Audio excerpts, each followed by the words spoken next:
Continuing from where we last left off on Danganronpa.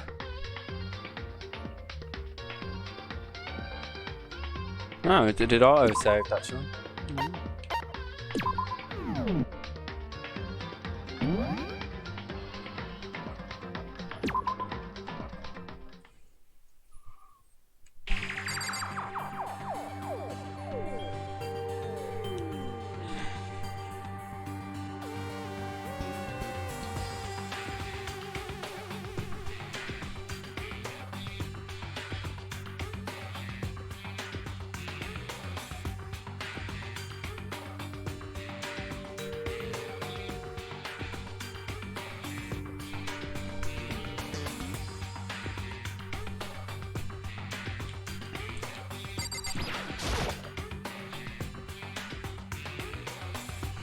I gently placed my hand on Junko's lifeless body. I touched her wrist to check for a pulse like they do in movies and stuff, but she really is dead. There wasn't anything else to say, she was gone. I don't know why you even bothered to check. After those injuries and losing that much blood. Frankly, I'd be shocked if she did survive something like that. Huh? Hold on. Hold on. Just wait a second. She's dead? Then that means... What? That means everything that's happened so far is real. It's not a joke or whatever. It's really, really real. Let me out of here! No. Someone save me. Let me out of here.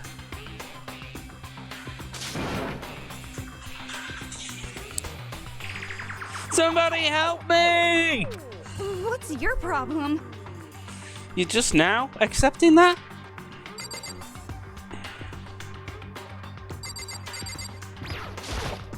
Hey. Before we start searching for Sayaka's killer, we need to decide what to do about securing the crime scene. What do you mean? We're thinking of putting You're thinking of putting someone on guard duty so nobody can disturb the area, aren't you? After all, if the culprit decides to destroy the evidence, we're pretty much screwed. Hey. In that case, I don't mind doing it. I don't like having to think anyway. I'll let you guys figure out who killed that chick. Okay then, we can let Mondo look after the scene. Well, no, we can't just leave him alone there.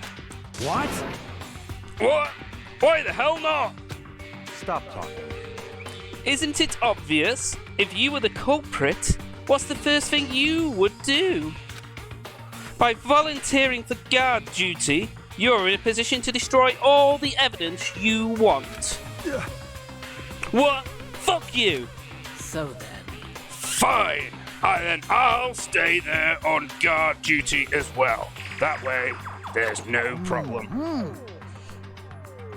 2-player co-op base defense with 2 of them with their stats. They're totally OP. Since we won't be able to help now investigate, we're putting our faith in the rest of you. But... I'm still pretty freaked out, but I'll try.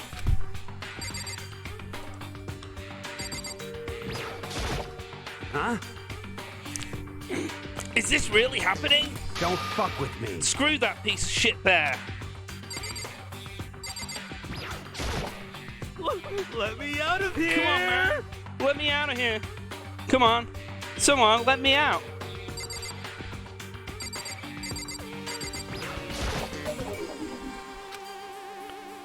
Hifumu? Consciousness has crashed. Restarting now. Please wait a moment. what should I do? Someone got right in front of us, they. We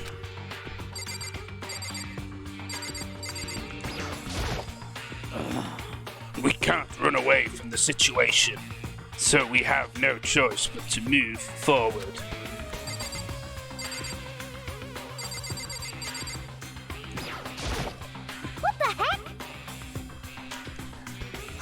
this, but still, we don't have a choice. We have to figure out who did it, or else we're all dead. Oh. So you finally noticed. What the crap? Noticed what? I was looking through the Monokuma file we received, and I noticed something very obvious and very unusual. Huh? Huh? What are you talking about? Go ahead, take a look. Notice anything interesting about where Sayaka died? She died in Makoto's dorm. Ah! What? She's right. Eh? Then, could it be? All at once, everyone's gaze turned to me. Hold on a second, you got it all wrong. For just one night, I traded rooms with her. I did it because she was afraid. What the heck? You expect us to believe that? Just tell us the truth. The look in everyone's eyes had a complete 180 from just a few minutes earlier. The feeling of suspicion and fear had returned. In other words, you think I did it? So then. Are we done talking? We need to begin our investigation soon, and at this point we should split up. We need to get to the bottom of this and find out who killed Sayaka. We'll have to collect clues to form a foundation and then construct an argument to come to a final decision. If we get this wrong, So. well, do I really have to say any more? Actually. I'd rather you didn't know. Goodbye. Everyone, pray for good luck. With that, Kyoko hurried out of the gym. Goodbye. I'll be going too. And just like Kyoko, he was gone before we realized it. Yo. Oh yeah? I'm on guard duty, huh? I better head to the scene of the crime. Ah, that's right. Hey, damn it. Let me just say this right now. If whatever son of a bitch did this is right here, and they're thinking of destroying that evidence, You're fucking dead. they better not let me find them. I'll skip the trial and cave their goddamn skull in myself. I'm serious. I'll fuck them up. Letting his deadly words hang in the air, he and Sakura ran off. So, But I mean, we're not detectives or anything, you know? And we're investigating a murder. How do you even do something like that? anyway. We don't really have to do anything in particular. We already know who killed Sayaka. What are you implying? This is very suspicious. It was you. I'm telling you, it wasn't me. Don't come any closer. Are you gonna kill me next? So, Well, I guess it wouldn't hurt to give it a shot. It's not for sure that Makoto's guilty yet. Well, that's true. We may as well as check, just to check. Even if I wanted to, I couldn't help investigate. Wait, why not? I'm not good with blood. All it takes is one glimpse and I black out. Oh, yeah?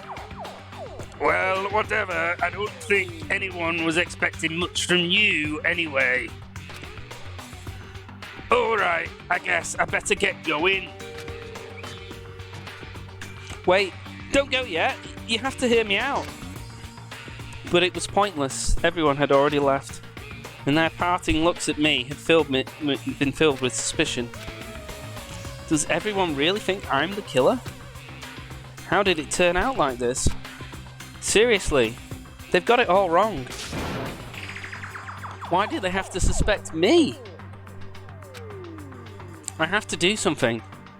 Otherwise, everyone will. Execution is execution. Execution! Electric chair. Zzz, zzz, poison gas. Torn apart like a paper plane in a hurricane.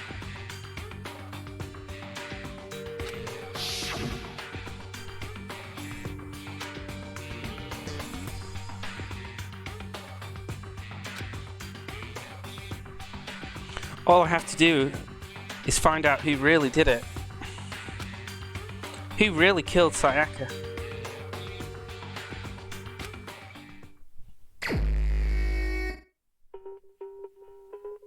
I guess I should look through the Monokuma file we got before. The victim was Sayaka Miyazuno. The time of death is estimated to be around 1:30 AM. The body was discovered in Mikoto's room, in the dormitory. All evidence suggests that the death took place in the bathroom. The cause of death was a stab wound to the abdomen. There was also an injury to her right wrist. Specifically, the wrist appears to have suffered a fracture. We have no choice but to push forward if we want to find out what happened. Somehow, I have to find out the truth, so that we can all survive. And for Sayaka, I have to find out how she was killed. Monokuma File 1 has been added to the Truth Bullets section of your handbook.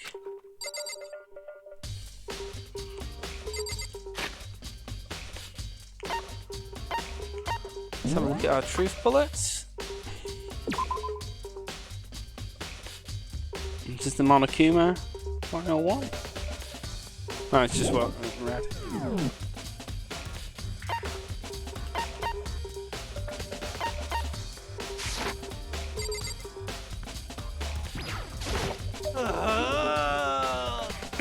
No way! I seriously don't want to die here, man. Help me! I'm begging you, God, Buddha, Mother Earth, God of Space, King Neptune, help me! I don't care who it is, just get me the hell out of here, man. Hero doesn't seem prepared to do any kind of investigating right now.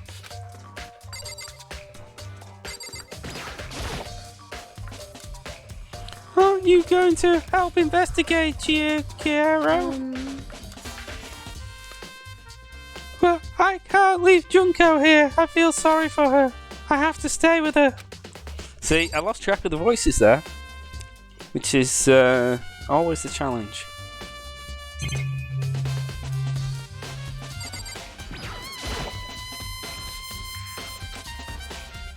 Yep, I'd already done that.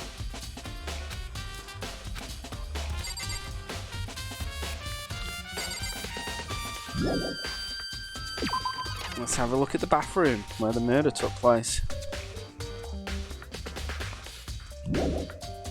That's where we're off to now.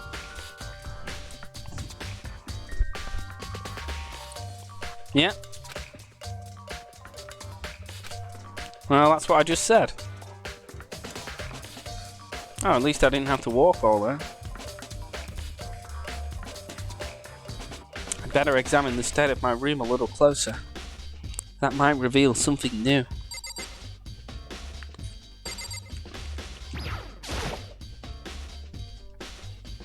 There are scratches and gouges on my walls and bed. Is that evidence of a struggle? It looks like there must have been some kind of fight in my room. Damn it! I was right there in the other room. If only I'd heard something. Wait. That would not have been possible. Huh? Don't you remember? All of our rooms are completely soundproof. So something could happen in the room next to you, and there's no way you could know. Well, perhaps this was another of Monokuma's strategies, creating an ideal setting for murder. Evidence of a struggle has been added to the Truth Bullet section of your handbook.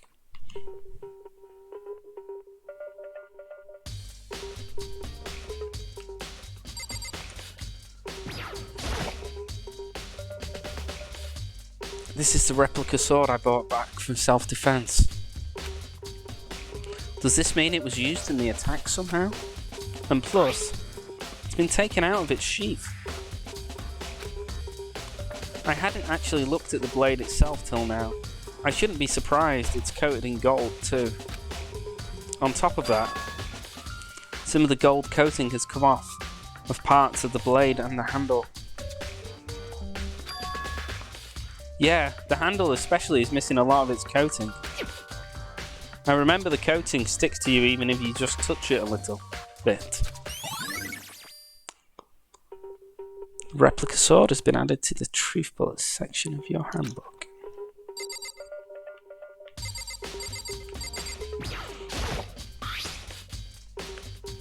Looking at the lint roller, looks like there was way less than there was before.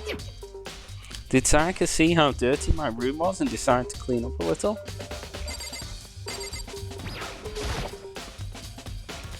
There are gouges in my bed like someone attacked it. What the hell happened here?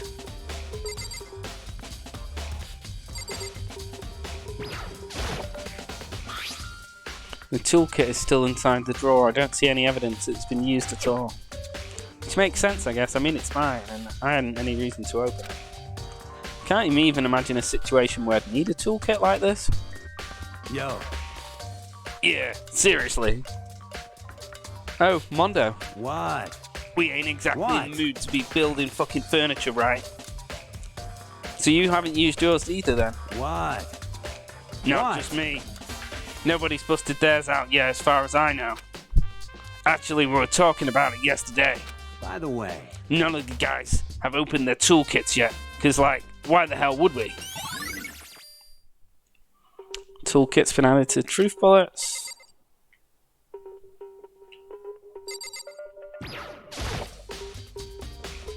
The notepad is still here. But I don't think it's relevant right now. Surveillance camera. The mastermind must be using them to keep an eye on everything that's happening here. They don't do anything to stop what's happening. They just keep on watching.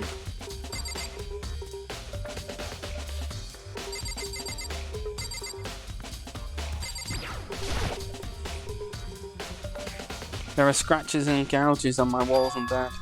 Is that evidence of a struggle?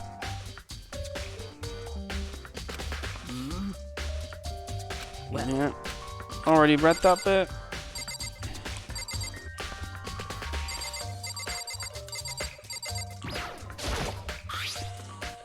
There's a key on the ground. It has my name on it, so this must be my room key. If I remember correctly. That's right. We'll have to trade keys. When we switch rooms, we switch keys too. So Sayaka would have had to have the key here in my room the entire time. But wait, if that's true, then how did the killer get into the room in the first place? Could Sayaka have forgotten to lock the door? No, that seems impossible. The same goes for you. Oh, wrong voice. The same goes for you, Sayaka. No matter who it is, don't open your door for anyone. Even if I'm sure it's you, I absolutely won't open it. Otherwise, what's the point of even switching? After saying that, there's no way she would have forgotten to lock it or opened it for any reason. Well, maybe she dropped the key somewhere and someone else grabbed it or something. No, that's not possible either. Sayaka was in here when we switched rooms. And with how scared she was, she wouldn't have gone walking around, so she couldn't have dropped it. So how did the killer... Switching rooms has been added to the truth bullets section of your notebook.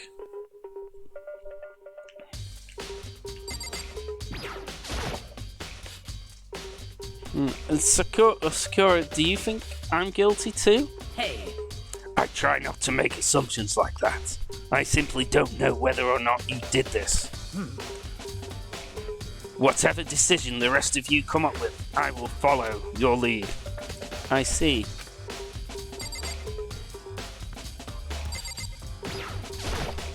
By the way. You know, I realized something while I was on guard duty. The killer could have already destroyed some evidence, right? Before anyone found the body, I mean. There's a trash room in here in the dorms, right? They could have tossed some stuff in there. Yeah, that's definitely possible. You son of a bitch! That dirty bastard. Shit. Anyone who raises their hand to a woman is scum. That deserves death. That's what my brother taught me. You're fucking dead. So if I ever find the son of a bitch that did this, I'm gonna pound his goddamn face in. But what if the girl did it? Yo, That'll all get sorted when the time comes.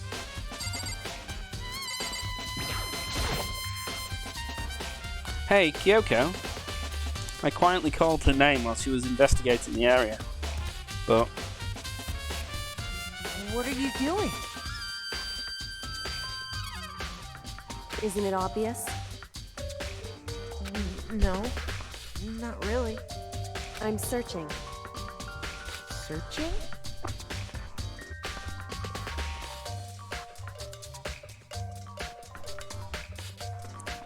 she was down on her knees, carefully inspecting every inch of my room. Did you lose a contact or something?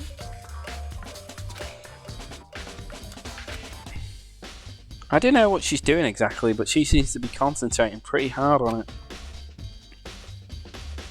But a few seconds later, she suddenly stood up straight and said, Listen.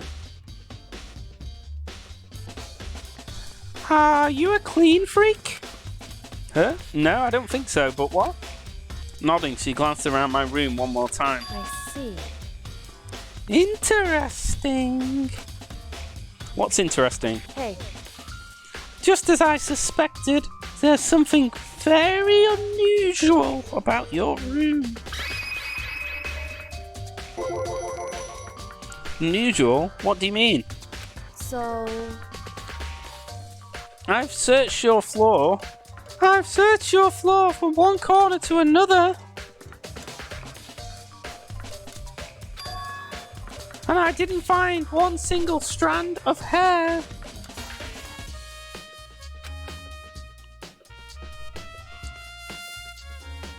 Really? indeed. Not one hair from the victim, and not one hair from you, even though you've been living in here. You know, now that you mentioned it, I noticed something while I was looking around before. It looked like the lint roller in my room had been used, but I never touched it. Could someone have used it to... I see. Very interesting.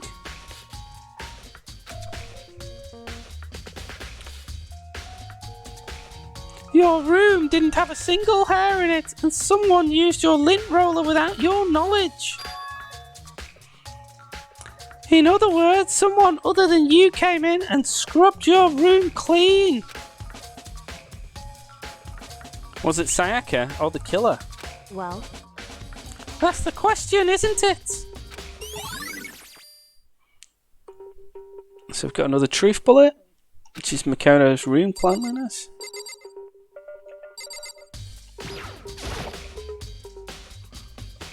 Oh. Okay, so there's some stuff I've missed.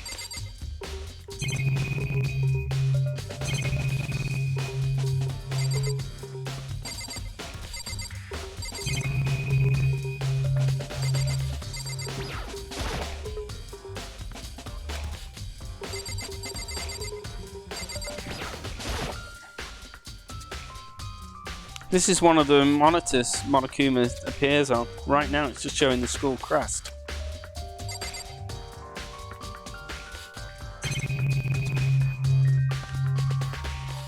What am I missing?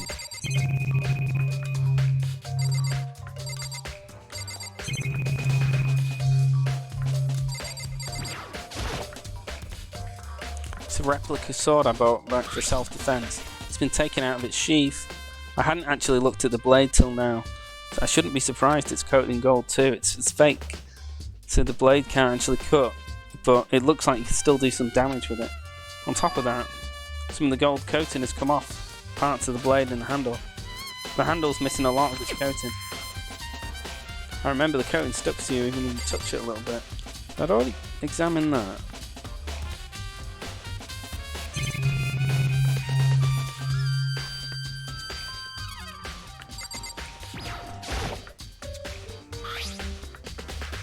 Yeah.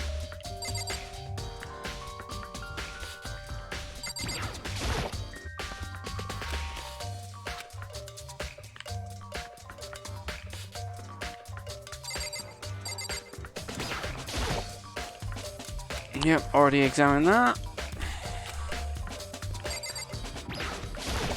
Sure, I've already examined the bed. Yep. Trash can.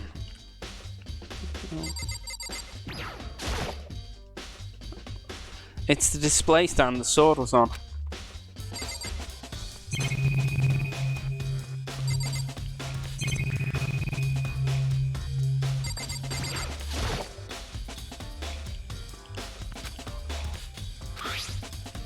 And plus the sword been taken out, so it's just the sheath, but... Huh? There's some scratches on the sheath. They must have been made with something sharp.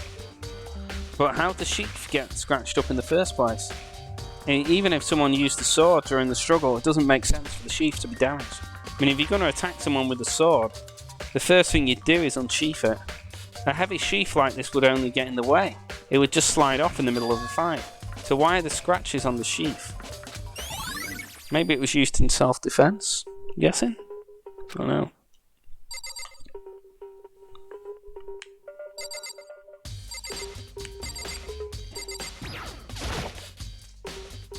The bathroom, and on the other side of this door. No, I can't let it get to me. I can't afford to freeze up now. Forcing myself to push my panic down, I stepped into the bathroom.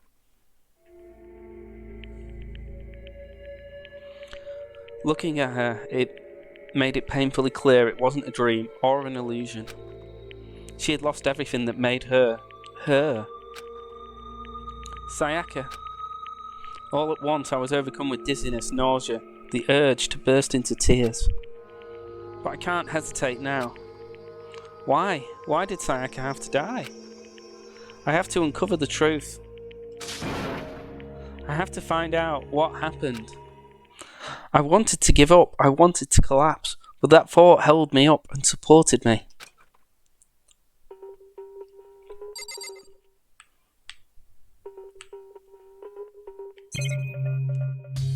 So just investigate here and arrest.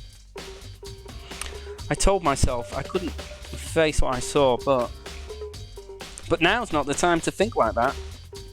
I pulled out the Monokuma file to verify what it said about her body. Some sort of sharp object has been thrust into her stomach. That must have been the killing blow. But whatever they used to kill her, where'd they get it? That's definitely something I should look into later. And according to the Monokuma file, Sayaka's right wrist is broken. Her wrist does look swollen and bloody, that's for sure. But there's something sort of glittery there on her wrist too. Right there where her wrist is swollen, there's something glittery. That definitely concerns me.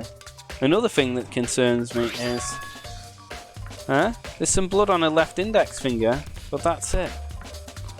The palms on both her hands are totally spotless, so how come only her left finger? Sayaka's wrist has been added to the truth bullet section of your notebook. The stab wound in her stomach is what killed her, so when she broke her wrist, that must have happened earlier on. I mean, how would her wrist get broken after she'd already been killed? So it's very possible she broke her wrist during the struggle. The killer attacked Sayaka in the main room, which is when her wrist got broken. After that, the killer cornered her in the bathroom, where they inflicted the deadly wound.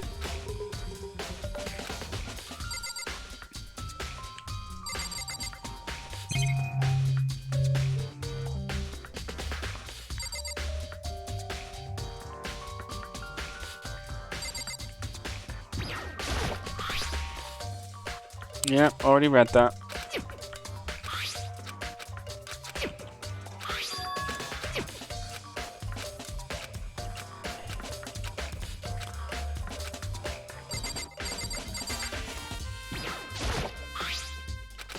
No, there's...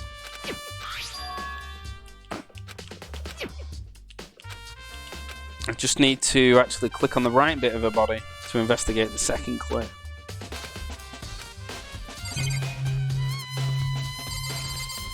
Oh, she's left a message in the mall.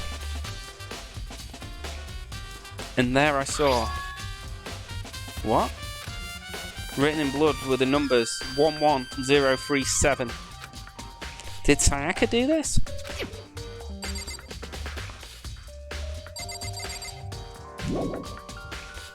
Leave the bathroom. It would seem... It looks like you found it, right, Makoto? The bloody numbers. That's most likely Sayaka's dying message.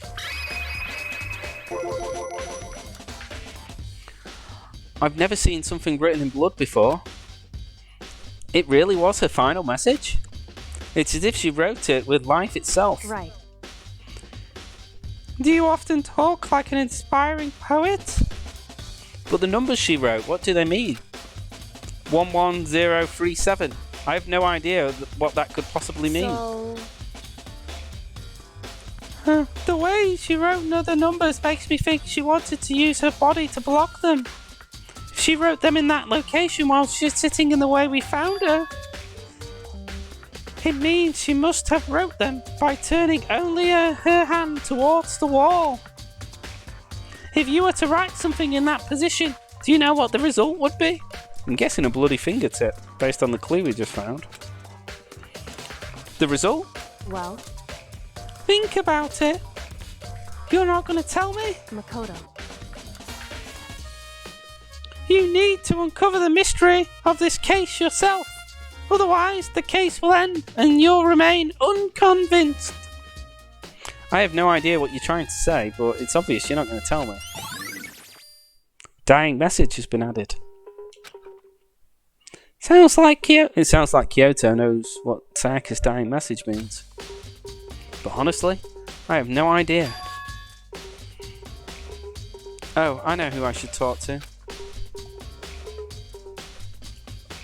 When it comes to numbers, who better to ask than the ultimate programmer? Makoto. There's one other thing I wanted to ask you about. Do you know how the door to your bathroom got broken? Broken? Oh, you mean how it gets stuck? What? Gets stuck? Yeah, I guess I'm the only one, but the door doesn't fit in the frame quite right. When I first tried to use it, I thought it was just locked. But once you learn the trick, it opens no problem. Bathroom's been added. Correct.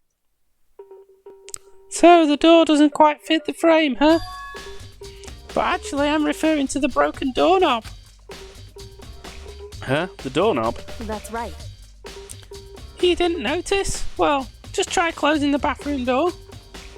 I'm sure you'll see right away what I'm talking about. I did what Kyoko said and shut the bathroom door. Huh? The doorknob.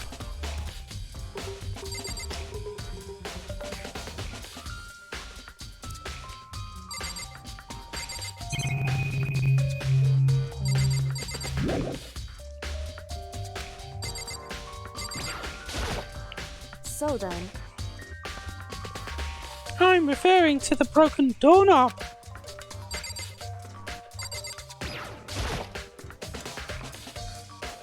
What the heck?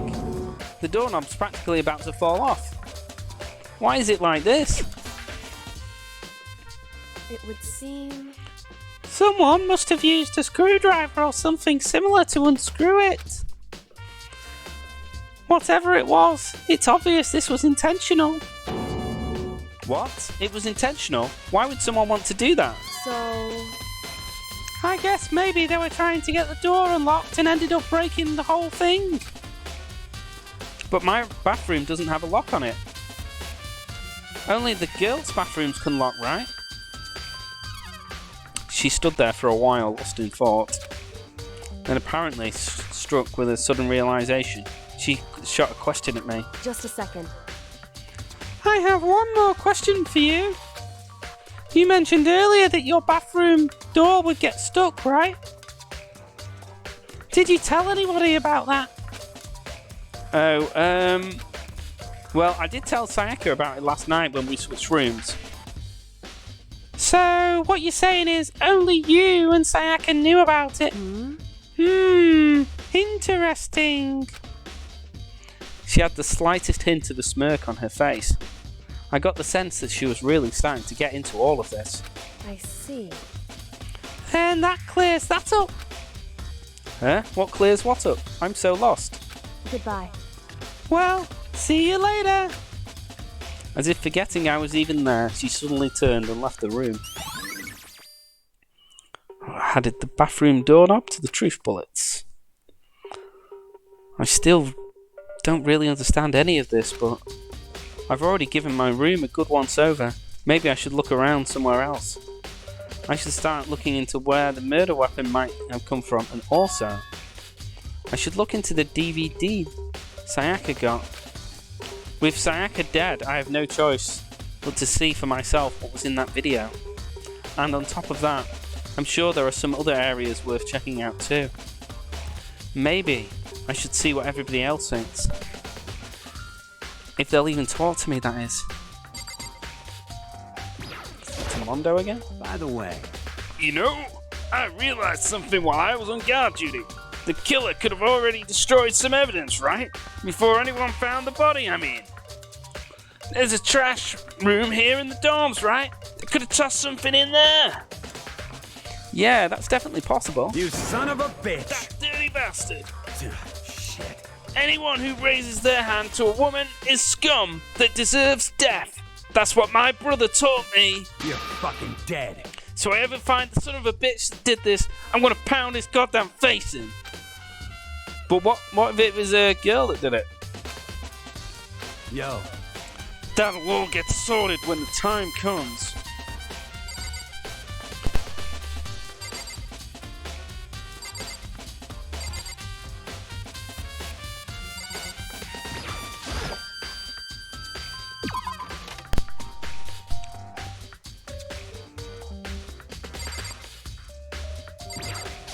Let's get the DVD from the trash.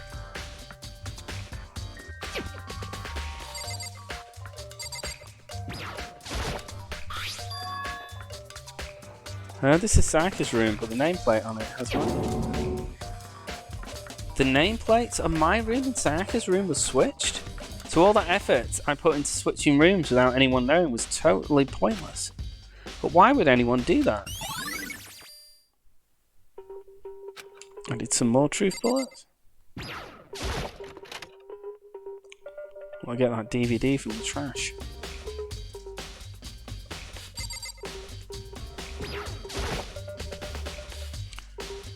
There can only be one thing in the trash can, the DVD with Sayaka's name on it. She got really upset after seeing whatever was in that video. I wonder what did she see? It might not be directly related to the case, but it might be worth checking out anyway. I'm sorry, Sayaka. I need to borrow this DVD.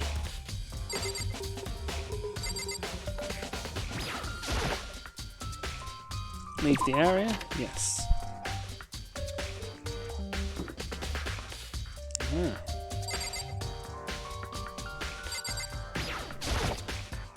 very strange.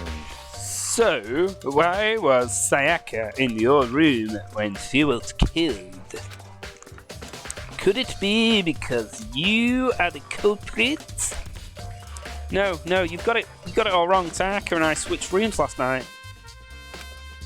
He didn't even try to hide the suspicion on his face. Even if what you say is absolute truth, you're still responsible for her death, wouldn't you say? Huh? After all, she wouldn't have died if she hadn't switched rooms with you, right? Ugh. The reason Sayaka was killed is because I suggested we switch rooms? She's dead because of me? Then it should have been me that died? Well, all we can say right now that it is a possibility. If that's really true, then I just investigating the murder at the moment. Seems like... Something doesn't seem right. The Monokuma file said Sayaka was killed in your room. I just can't stop thinking about it. Could it be the nameplate?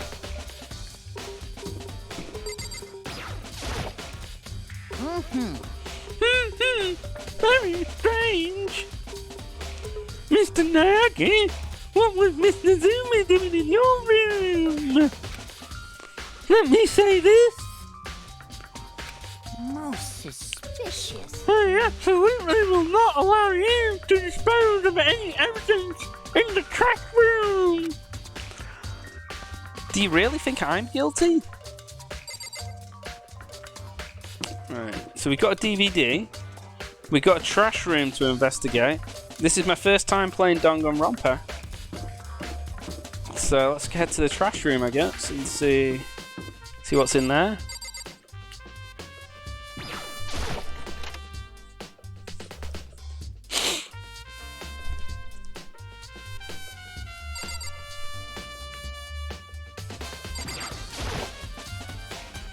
There's a hatch on the floor. The door won't budge, it must be locked. There's a sturdy gate here, no way to get past. Monokuma appears! It's the end of the line! The trash room is where all the trash in the school eventually winds up. How do you get this gate? How do you get this gate open? No, you can't go any further! No entry beyond this point. Only the person on cleaning duty is allowed in. Cleaning duty? No, you can't go any further! No entry beyond this point. Only the person on cleaning duty is allowed in. Who's on cleaning duty? No, you can't go any further! No entry beyond this point. Only the person on cleaning duty is allowed in. This is stupid. It'd be faster to go around and ask the others. You can't go any further! No entry beyond this point. Only the person on cleaning duty is allowed in. Trash duty's been added to the truth bullets.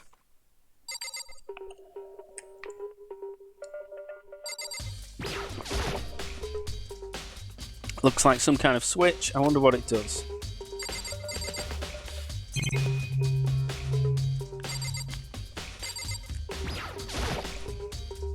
Whoever's behind this must be using these cameras to observe our investigation.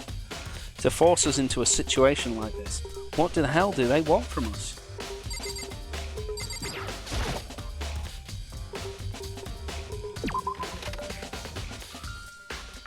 Okay, so let's find our next clue.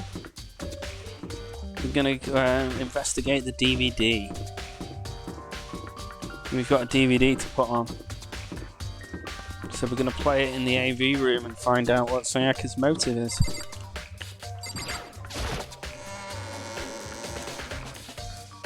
I hope you enjoy the gameplay and the stream. Please do consider dropping me a follow, it'd be massively appreciated if you do. And it costs absolutely nothing after all. Let's talk to this guy. Cleaning duty, eh? As a matter of fact, Monokuma came and talked to me yesterday morning. Really?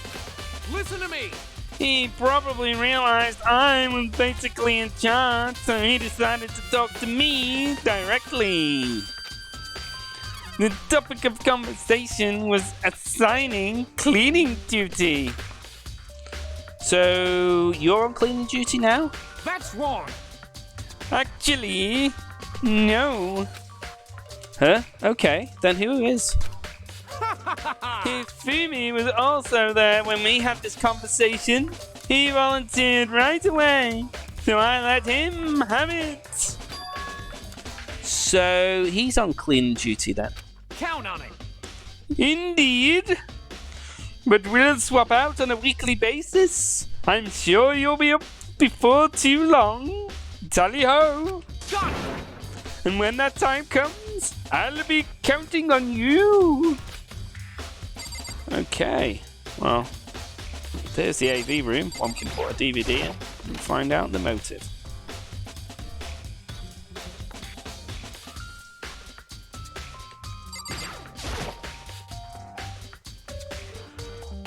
I should be able to use this to see what's on the DVD.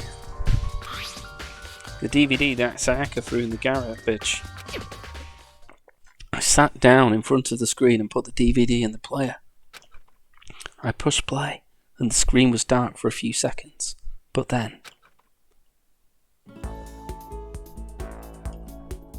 an image slowly appeared. It looked like some kind of concert, and standing on stage, front and centre, was a face I recognised all too well. Sayaka. She was there along with the friend she said had been so important to her.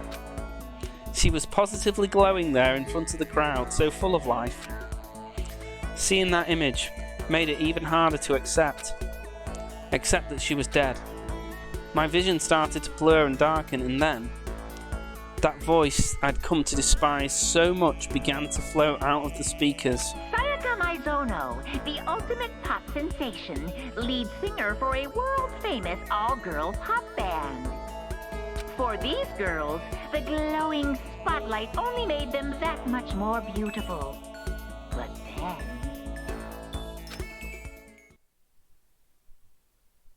Suddenly, the screen went dark, and in the next moment, I saw something I could hardly believe.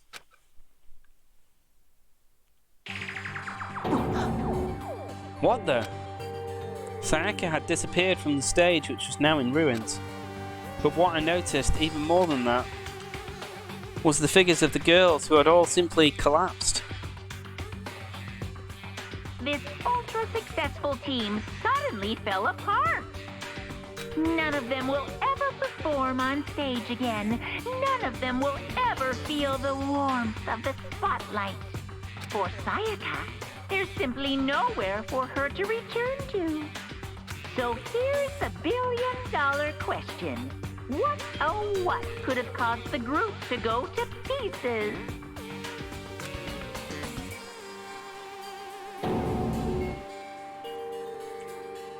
Look for the answer after graduating. Without warning, the video cut off. What the hell? That wasn't real, right? They're a super famous pop group. Everyone knows who they are. Is he trying to say he was even able to get to them? That really did happen. Everyone in the outside world must be going crazy. What kind of person would take things this far?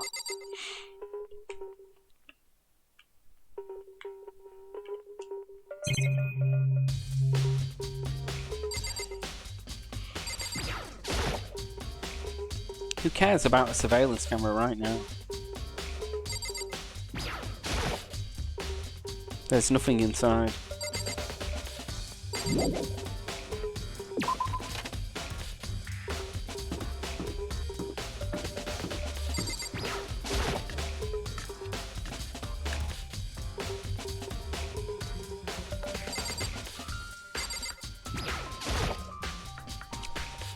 Hey Celeste, do you know anything about this cleaning duty stuff? Huh? Cleaning duty? What is that? Honestly, I have no idea. Maybe you should ask Taka or someone else. Anyone but me, really.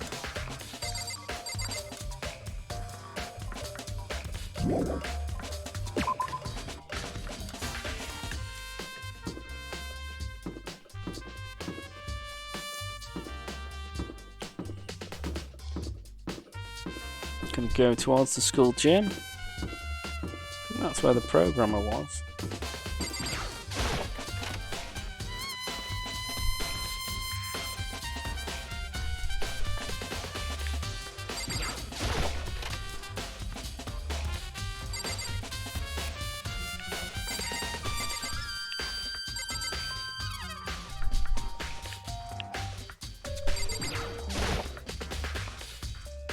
Hey, Chihiro, I was hoping I could ask you something. Huh? Oh, what is it? Before she died, Sayaka left a message. She wrote out the numbers 11037? Do you have any idea what those numbers might mean? Like, could they be a code or something? Sorry, no. Chihiro slowly shook her head. I'm sorry. I'm sorry, I just don't know. Okay, well, don't worry about it. Thanks for trying. Even she doesn't know. Or could she maybe know more than she's letting on? No, couldn't be.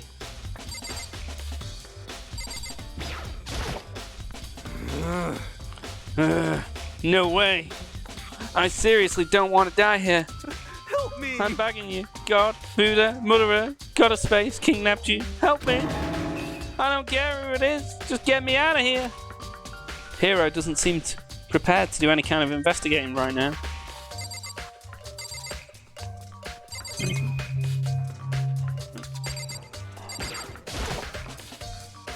That's it. The monitor Monokuma always shows up on. There's got to be a clue here. Or not. I'd better get back to the investigation. I gently placed my hand on Junko's lifeless body. I touched her wrist to check for a pulse like they do in movies and stuff, but she really is dead. There wasn't anything else to say. She was gone.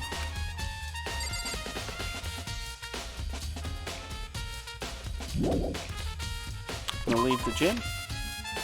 Actually, I'll talk to that girl again.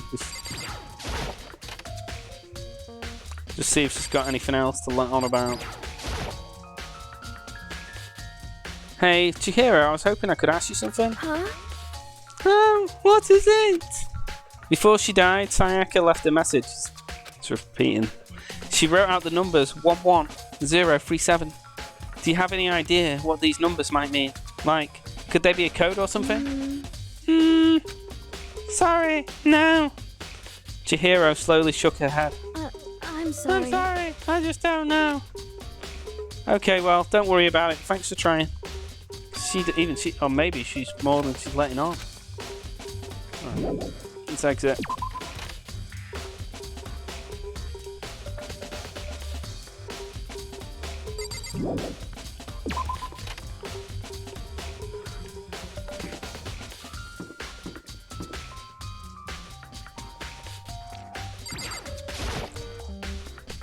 This is the girls' bathroom. Obviously, I can't go in.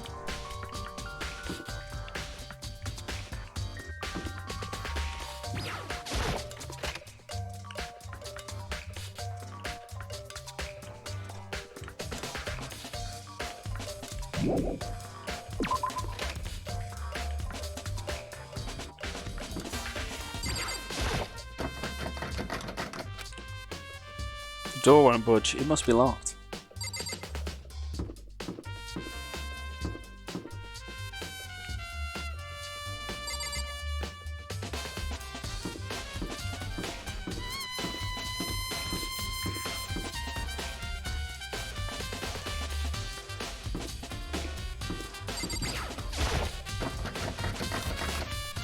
Door won't budge. It must be locked.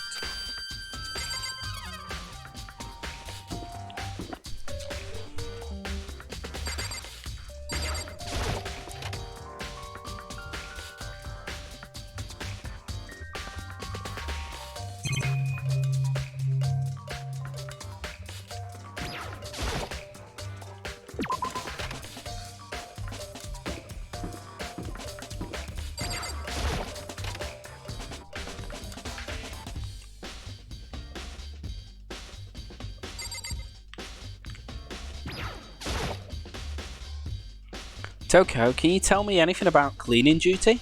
Huh? Cleaning duty? What's your problem? Well, I can't do anything about that. Deca's the one who cares about stupid organisational stuff like that.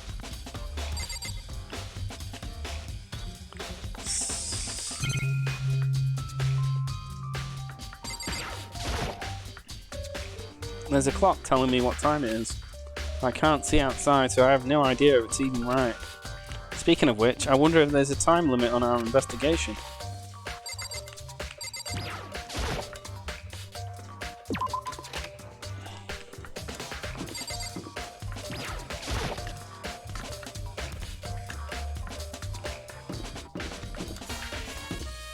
See if anybody's in the dining room.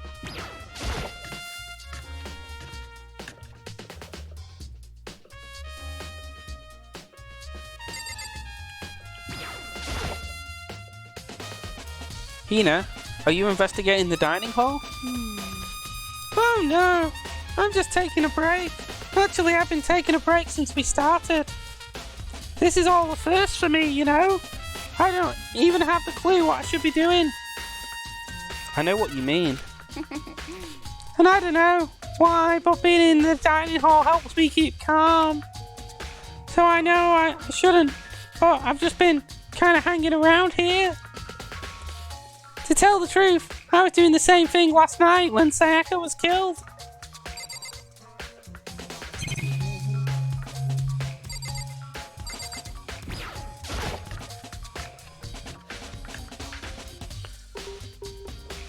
I've never been in the kitchen. Ah, I think there's a knife missing. I found the murder weapon. There are all kinds of kitchen knives here, big to small, but it looks like one of them is missing. Was it missing from the very beginning? Or I'd better see if anyone here knows more about it. Got the kitchen knife set.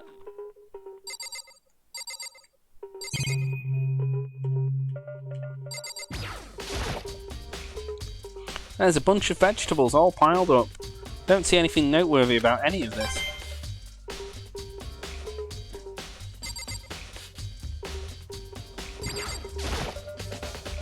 There's a surveillance camera in the kitchen too. Knowing Monokuma could be watching me, there's no way I should concentrate on cooking anything. I think that's it for the kitchen. Yeah. Some meats. Let's have a look at this.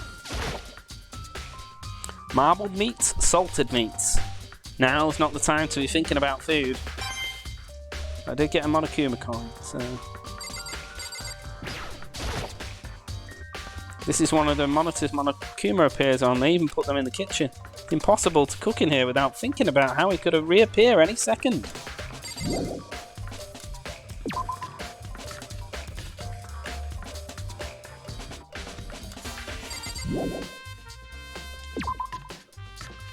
Oh, actually, I should have spoke to Aoi.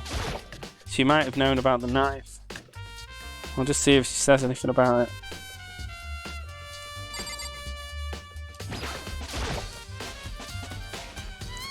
Hey, so did you notice that one of the kitchen knives is missing from the dining hall? Yeah, totally.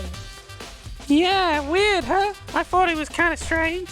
The knife just suddenly disappearing like that. Oh, so it wasn't missing from the beginning? That's right. Nope. Last I remember, they were all lined up in a nice, neat row. So when did you notice one of them had disappeared? Well, I went to get some tea from the kitchen last night and all the knives were still there. But when I finished my tea and I went back into the kitchen to watch my glass, one of the knives was gone. So you're saying the knife disappeared while you were drinking your tea in the dining hall? Yeah. In other words, you were right there in the dining hall when someone came and took it. Then you should be able to say for sure. You can tell everyone I didn't come into the dining hall last night, which proves I didn't take it. Al's account's been added to the truth bullets. Hey, by the way, did he really kill Sayaka? What? Of course not. I'd never. Hina, do you really think I murdered her? Well, she was killed in your room, right? So you guys were supposed to be friends, right? But you still killed her. On the other hand, two people becoming good friends and one killing the other one is a classic drama setup. So when you consider everything together, I honestly have no idea.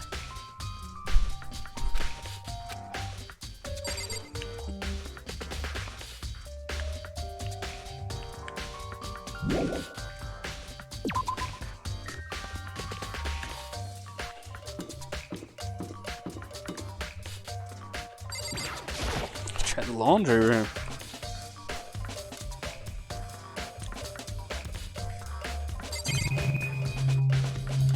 lots of stuff to invest in. There's some magazines lying around. No help there. It's a washing machine that has nothing to do with this case. Well, there might be something in one of the one machines. It's a washing machine, yeah, it's going to say the same dialogue, but got a coin for it.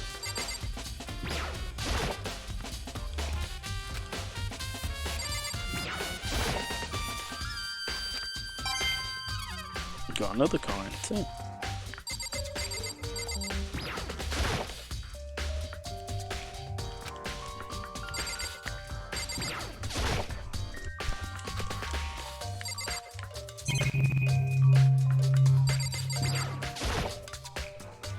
Surveillance camera. Hate the idea that someone might be watching me right now. We're not allowed to mess with the camera, so I better make sure not to touch it.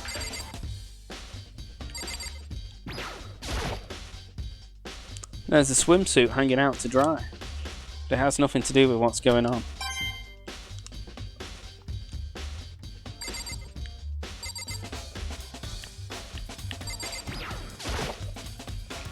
This is one of the monitors Monokuma appears on. Don't want to think when he might show on that thing next.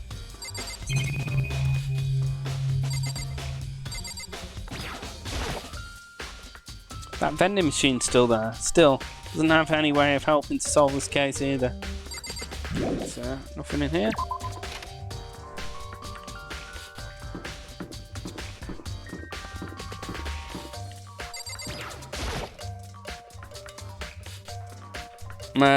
Bayaka, can you tell me anything about cleaning duty? No. Such ignorance. You're like a child lost in the woods, you know that? A total waste of space. What do you mean? Taka's the one who has any interest in organising things like that. Oh, good point.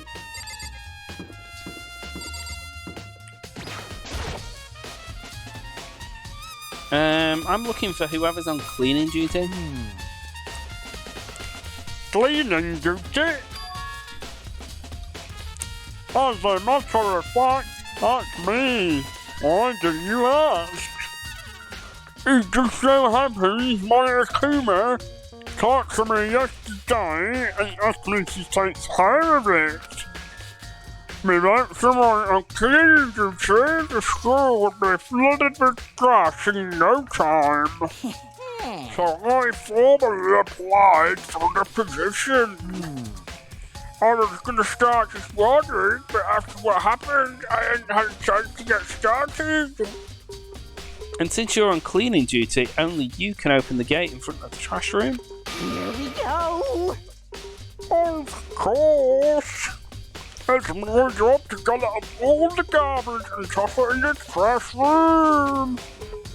And to do that, they gave me the keys in the trash gate room. But those are supposed to be take once a week, so eventually you'll be in charge. Very strange. Wait. Hold on. You need a key to get into the trash room, and only the person on cleaning has access to the key. What's the point of going to all that trouble? Why not just leave the trash room open all the time so we can all throw things out wherever we want? That does seem more convenient. So, in other words, Actually, anyone who kills a fellow student and becomes blackened will graduate unless they are discovered. so that's it. Well, that must be why. If anyone could go in and out of the trash room whenever they wanted, then destroying evidence would be easy. The thrill would disappear and things would become boring. Boring? Hey, listen. Anyway, more important than that. Hey, you bastard. Hey, Fatty, why do you want the cleaning duty gig anyway? I just decided to volunteer for something I knew no one else would want to do. What's the big deal? You. Liar! I know why you did it. Is it like... You want to dig through all the girls' trash, looking for, and poking around it. There's no way to think about this in a common sense kind of way. What are you talking about? What are you talking about? Oh my lovers are too dirty. You know what I mean. But there's all kinds of trash diggers like that. Maybe you'll get tired of 2D and then turn to... Completely unforgivable! I was never got tired of 2D.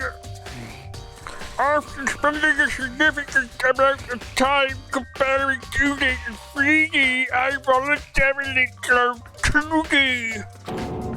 The only thing in 3D is good for is to show love and affection on 2D. Oh Lord, PVC figures! Give me a break. How are you totally not embarrassed to say stuff like that? If you're so worried about Hifumi's questionable morality, then there's an easy solution. Wherever a guy has cleaning duty, Sayaka can accompany them from picking the trash up to disposing of it. What? If you're as innocent as they claim, where's the harm in it? Well, that's not how it's supposed to. Anyway, I need to talk about Kazumi. Since you were a cleaning duty, I have my favorite to ask you. Oh, that was the wrong voice. Oh no. What? So now you're sure want to join my party? Sorry, but you haven't triggered that flag yet. I mean, you haven't helped me become a bigger past drama. Then for villain, I'm visible. No, nothing like that. I was just hoping to get into the trash room and, look around. You got it! Okay. So easy. So Hifumi and I headed down to the trash room.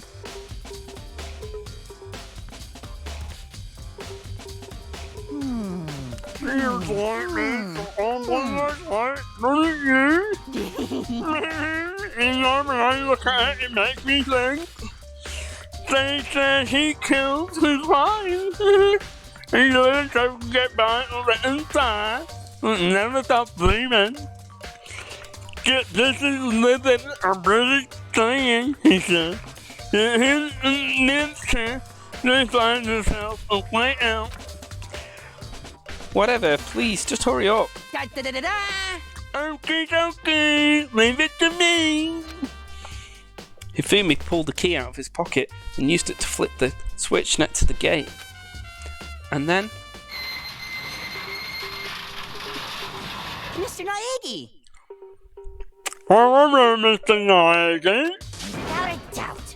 Surely you are into the Binding's obsession to destroy evidence, are you? You think you planned this all along? No. I just wanted to see if the actual killer had tried to destroy any evidence or not. But the actual killer is you, isn't it? You want to see if you left anything behind. What? Man, maybe a parallel world. Whatever. Let's just hurry up and keep looking.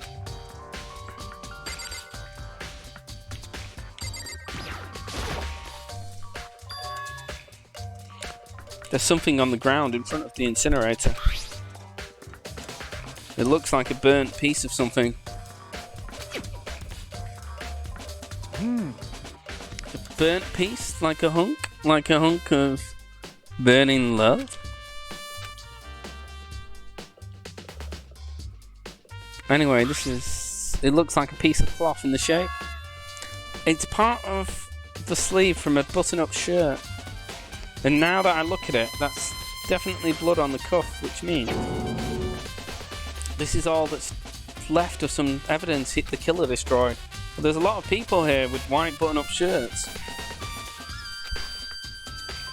This isn't enough by itself to figure out who the killer is. Burnt shirt piece has been added.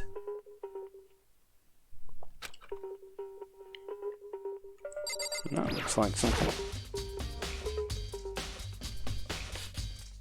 There are shards of broken glass scattered around in front of the incinerator. It looks like it used to be some kind of glass ball. Just about big enough to fit into the palm of your hand.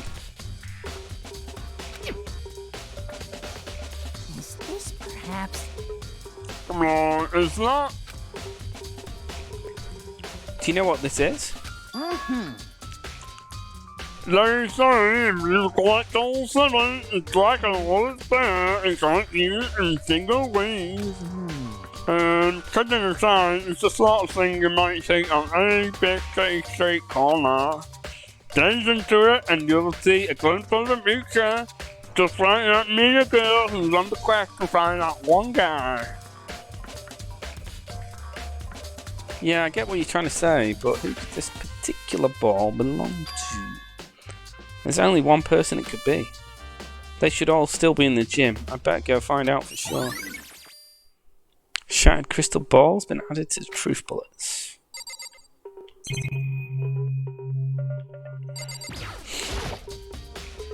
A green button and a yellow button. There's no doubt they're related to the big mechanism.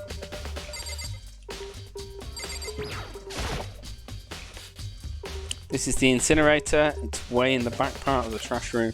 It's a good 30 feet from the gate here to the gate. Ah, and it's on right now. Losing the green and yellow buttons next to the mouth of a 0. Yes, indeed. It's a pretty simple cycle. You push the green button, he gets it going, and the yellow button, he turns it off. 0 or later, you'll win or clear your face, so make sure you use it to roll your leave, okay? Someone turn the generator on? Very strange, I'm quite certain it was all for Cyber's generator. Is it a fairy? My heart sickens the work of a fairy. Hifumi, do you realise what you just said? The fairy! No, you just said last time you were here, the incinerator was off. Oh, yes, about that, there can be no mistake. If I've got one thing going for me, it's my memory. I feel as if... Yesterday, as soon as I was appointed, I came down to check the place out, except when it wasn't on then. I haven't been back to the trash room since then. And since I'm the only key to open the gate, Most suspicious. it could be impossible for this incinerator to be all yet. So that means someone was able to switch on the incinerator without opening the gate. But how is that possible?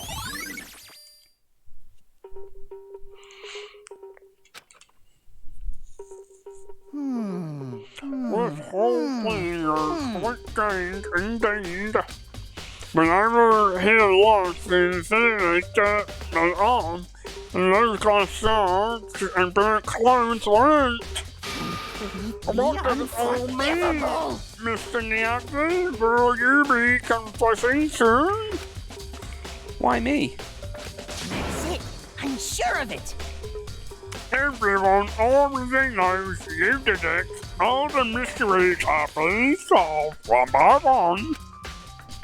It sounds like he's living out of one of his comic book fantasies. I'm gonna leave the area. I've got to go back to the school gym.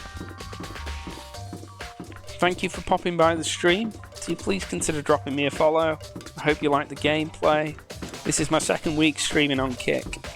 Second week streaming period. I'm tempting to try and voice each character and give it an individual voice, but it's not always happening. But that's part of the charm. I'm never going to make it as a voice actor anyway, put it that way.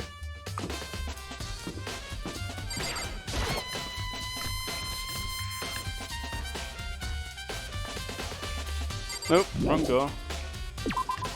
thought that was the gym. No, the gym's around the corner. I haven't got used to the where everything is yet. Well, I've never played this game before. I start till this playthrough.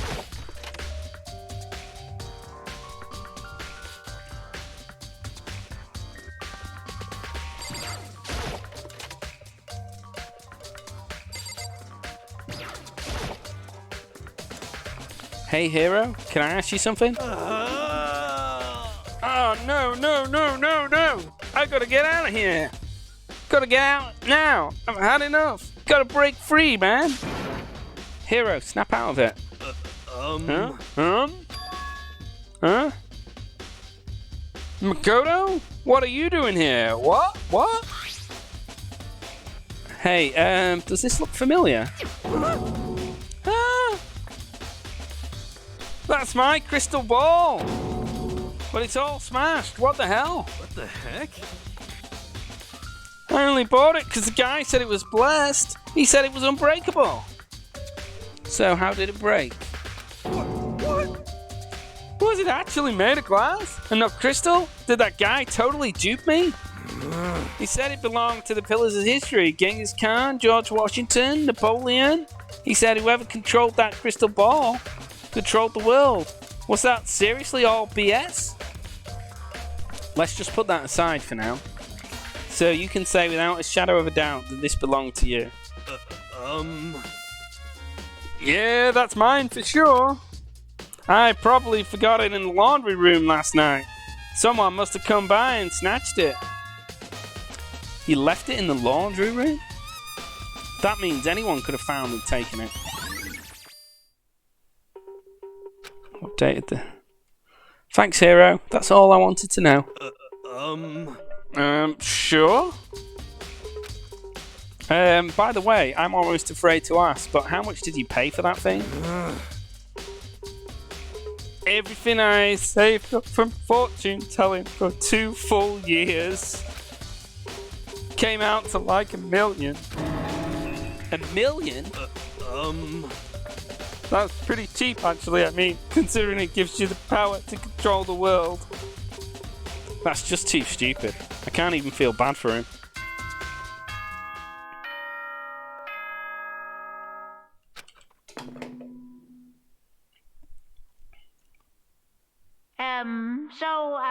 I'm getting tired of waiting. What say we just get started, It's time for the long-awaited class trial!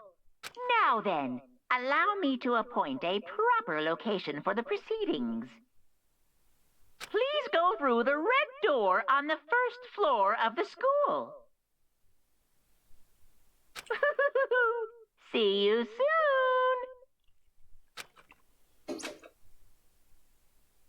The red door on the first floor.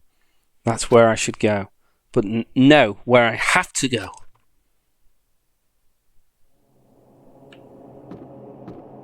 Conveniently put us in the front.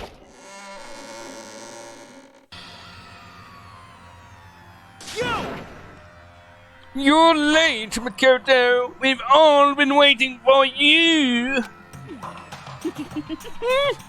I bet you were afraid you would be discovered as the murderer you are.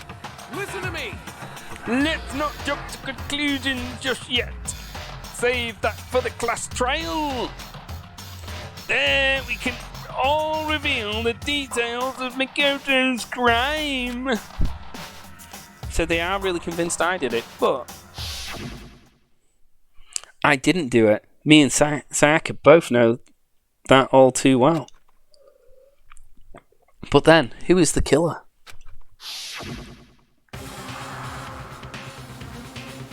The one who murdered Sayaka?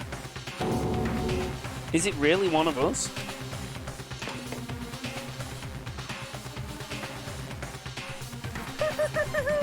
Is everyone here? Okay then. Please board the elevator in front of you, which will transport you to the courtroom, where all your fates will be decided. I'll meet you all down there. I'll be waiting.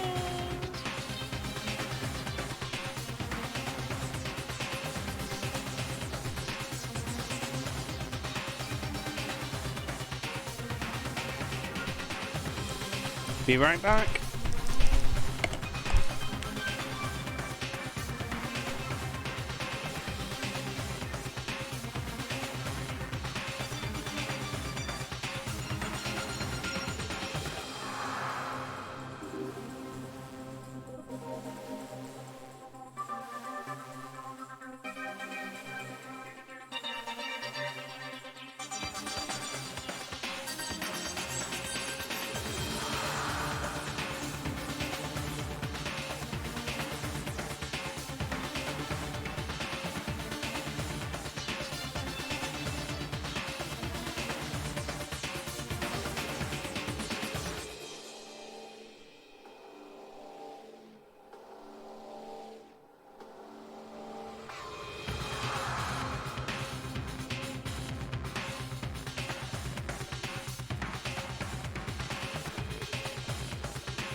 I just got back.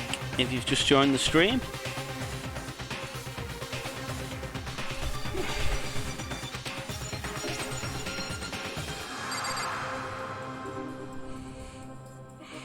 I've talked to everybody in the lift.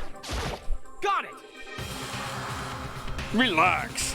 I haven't 100% decided that you're the culprit just yet. But maybe you're obviously leaning that way.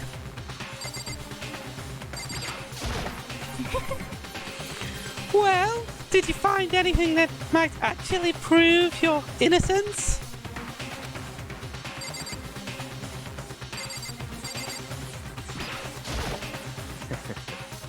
Well then, the time has finally come. Are you ready?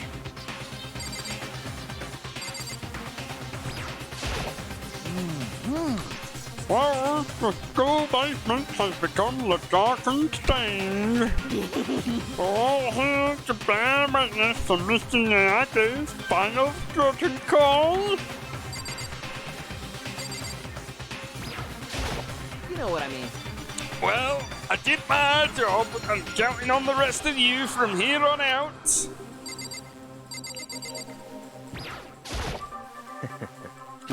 Already talked to him.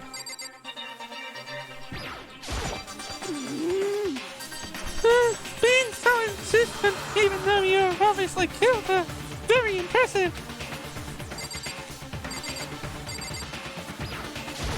Hey, So, there's no point standing around here. Set as your resolve and step into the future. Impossible. Damn. We really gotta go through this class trial thing? If you want to confess, I guess now's the time to do it. I'm telling you, I didn't do it.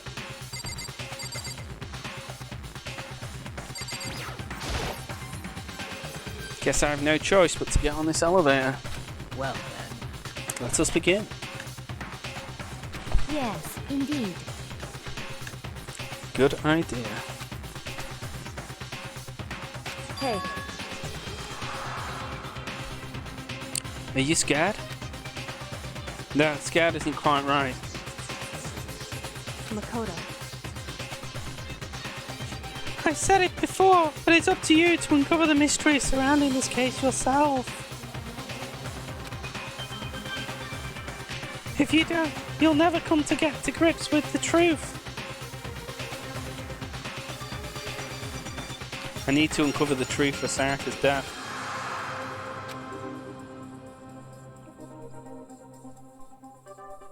I didn't need someone else to tell me to do that. In Sayaka's honor, I swear I'll find out who the real killer is.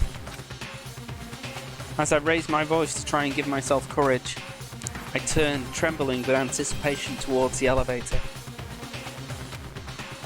With each step forward, I could feel my heart starting to race faster and faster. Everyone else was already on the elevator, but when I finally stepped on, the doors closed and the elevator started to move.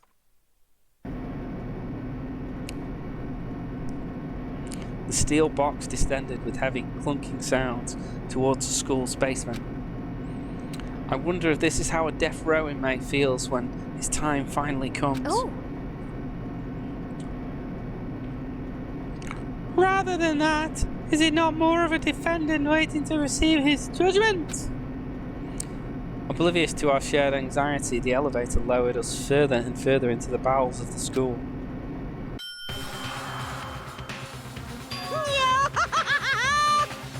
You finally arrived! What do you think? It doesn't just feel like a real courtroom! It's like a Hollywood movie set, right? Not even close. It's total shit. well now. Hey! Everyone find your assigned seats and sit down! Yahoo! Hurry up now! Hurry up! We did what he said and found our seats. The seats were arranged in a giant circle. It was set up so that everyone could see everyone else, which also meant it'd be easy for anyone to transfer their tension and unease onto anyone else. The air seemed to grow heavy as we sat there.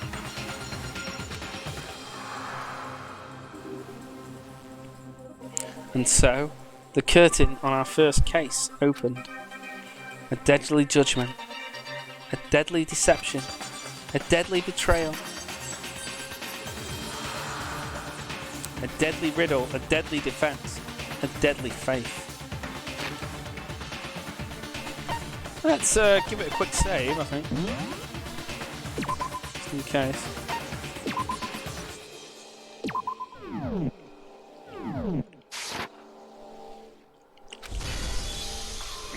A deadly class trial.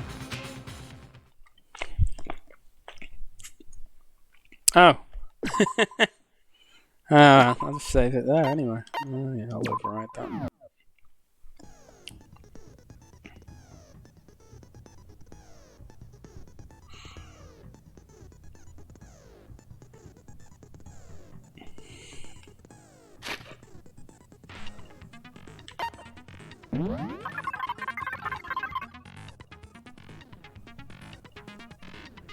Ah, okay.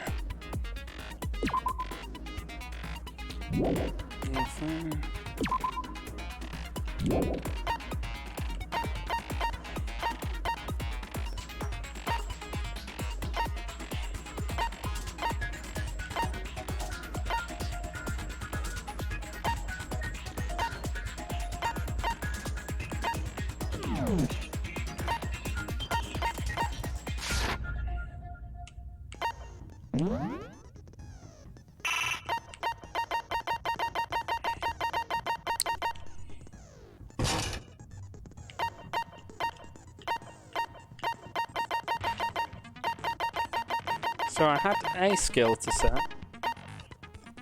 That's it. Let's go for the court class trial.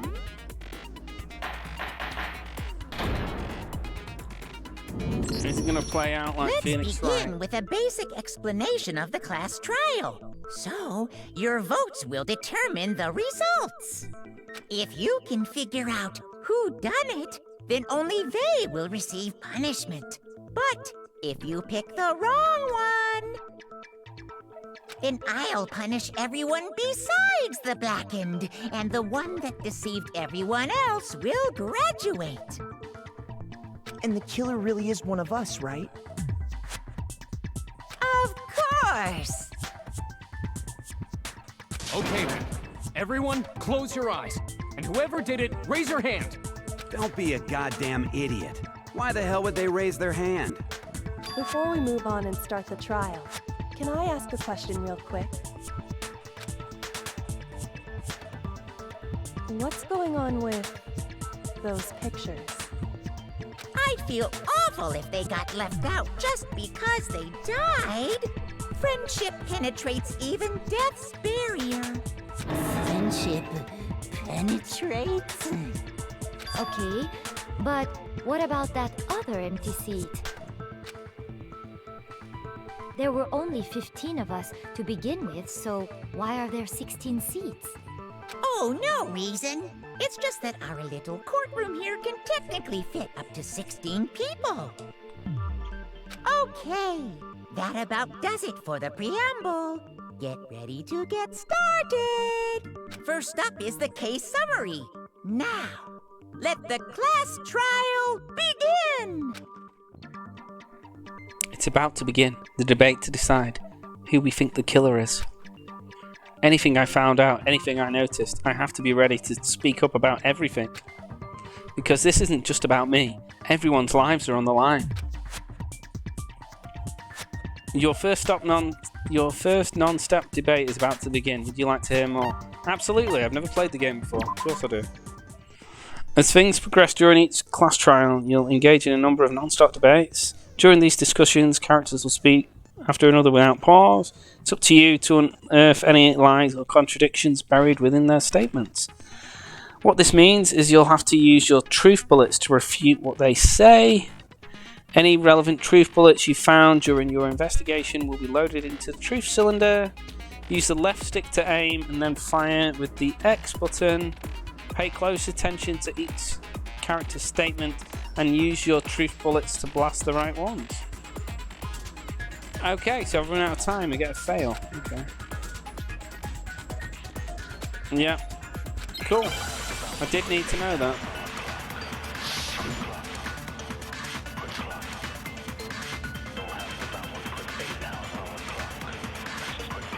I assert that the one who was murdered was Miss Sayaka Maizono! Yeah, we know that part already. And the murder took place in Makoto's room. In the bathroom. So it seems most likely that the killer must have taken her by surprise while she was in the bathroom. She didn't even have a chance to resist. No, it's wrong.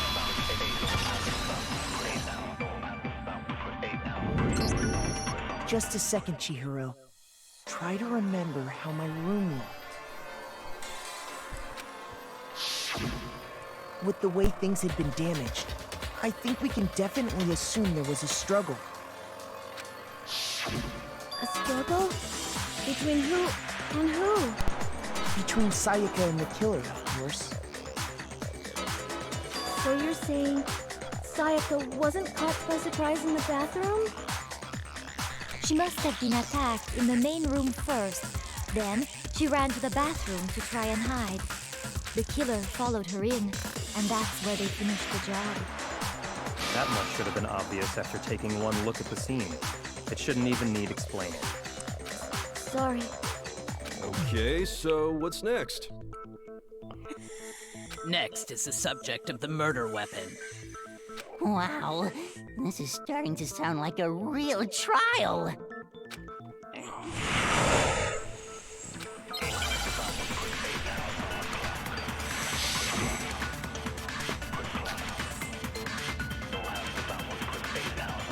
So what was used to kill her? There was some kind of sharp object thrust into her stomach. Without a doubt, that is the murder weapon! So the killer used some random knife they had on him. No, it's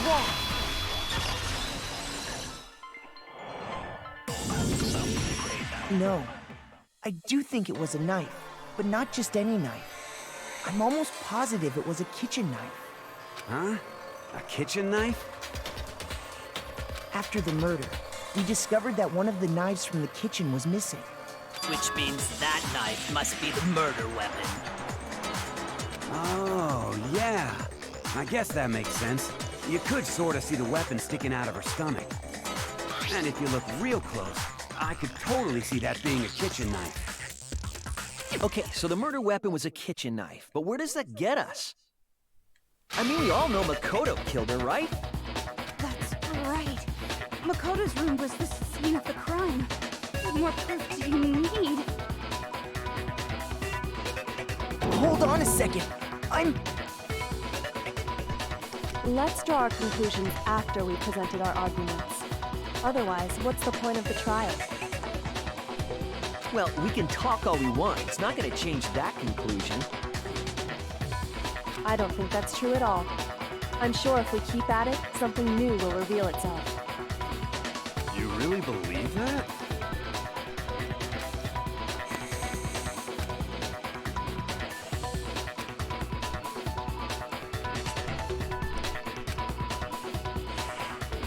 There's a bit more to learn about non-stop debates. Would you like to hear more? Yeah, I don't know anything yet. You can concentrate by holding down the R button. While you're concentrating, time will slow down so you can pay closer attention to what everyone else is saying. Top of that, it'll steady your aim, making it easier to target potential weak spots. Concentrating like this consumes the focus gauge, and if this gauge empties, you can't concentrate. But the focus gauge will recover over time. So let's take your brain, take a rest, no need to rush. Well then, good luck and have fun.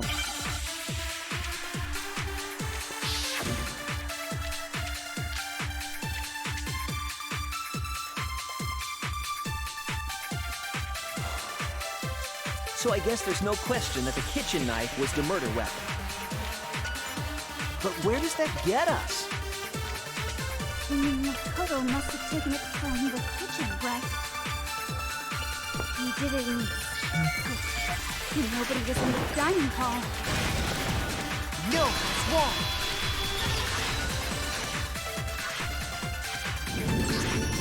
Okay, wait. Hold on. I didn't take the knife from the kitchen. Next, you're gonna say you're not the killer, right? Go ahead and say it all. Well, what if I have a witness? What do you think, Hina? Huh? Remember what you were telling me earlier?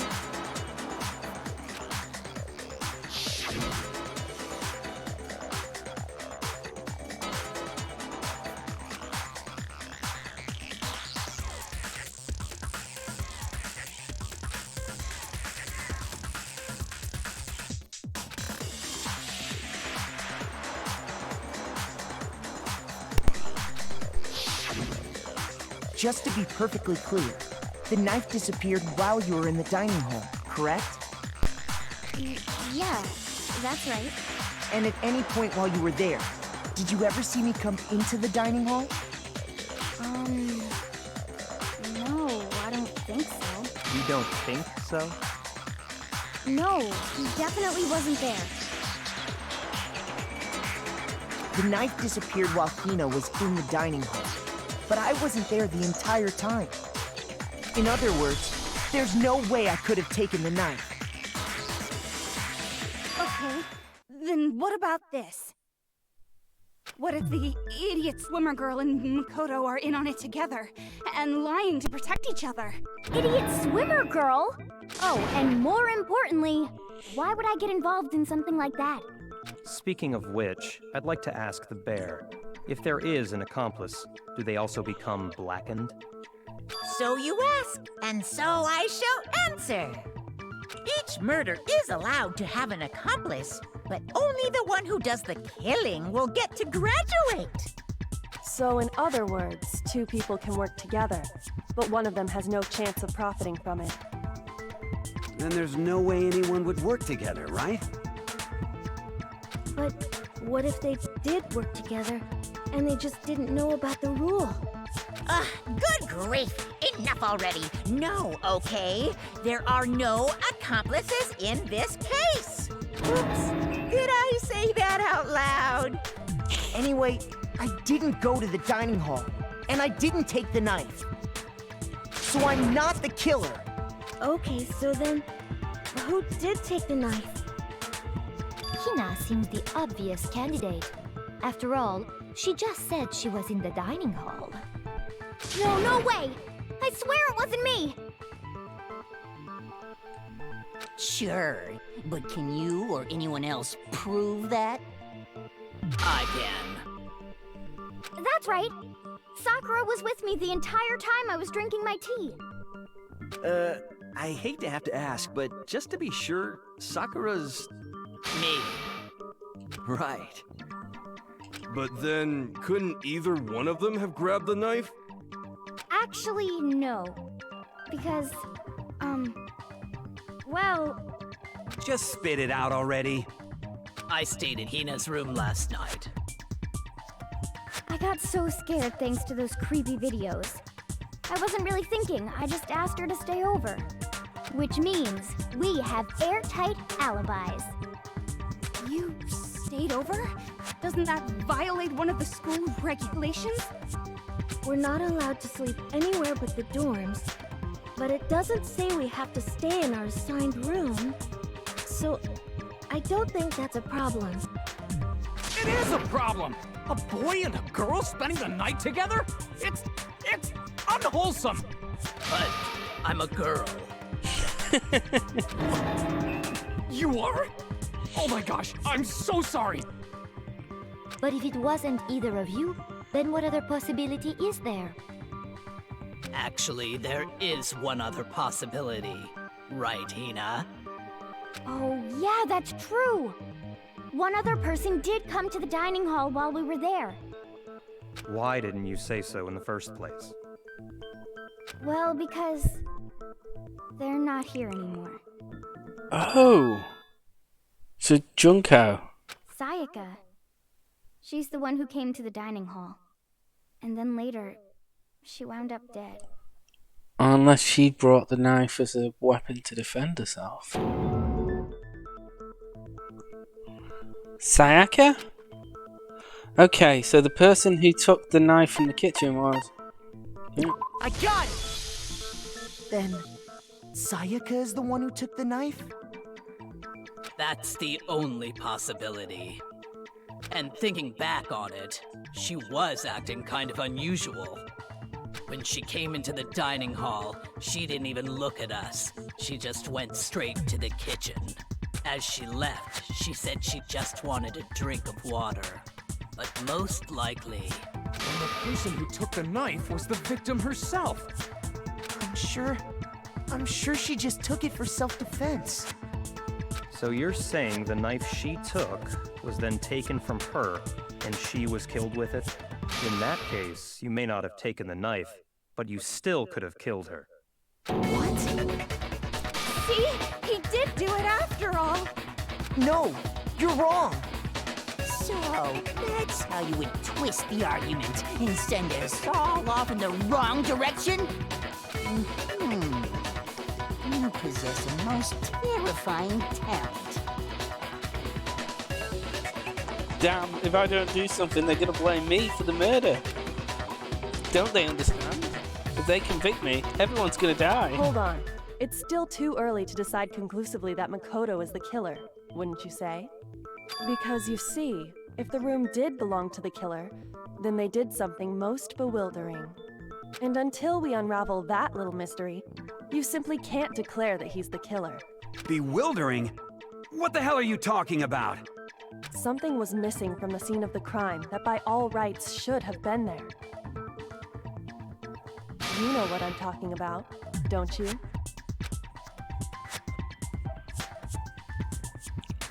My first Handman's Gambit's about to begin. Yeah, I do want to hear more. As things advance in the class trial, the Hangman's Gambit will eventually take place. The point of this is to reveal an important phrase related to the incident in question. It's a little bit different from Ace Attorney. You'll have to deduce the phrase from the letters flying around and the letters already known. Complete the phrase by shooting down the flying letters in the right order. Use the left stick to aim and A button. Oh, the other thing was X button, so okay. If you shoot down the wrong letters, you'll suffer damage to your influence gauge. If the gauge reaches 0 or you run out of time, you fail. Well then, good luck and have fun. Something that should have been at the scene but wasn't. That must be the crucial point. Hair?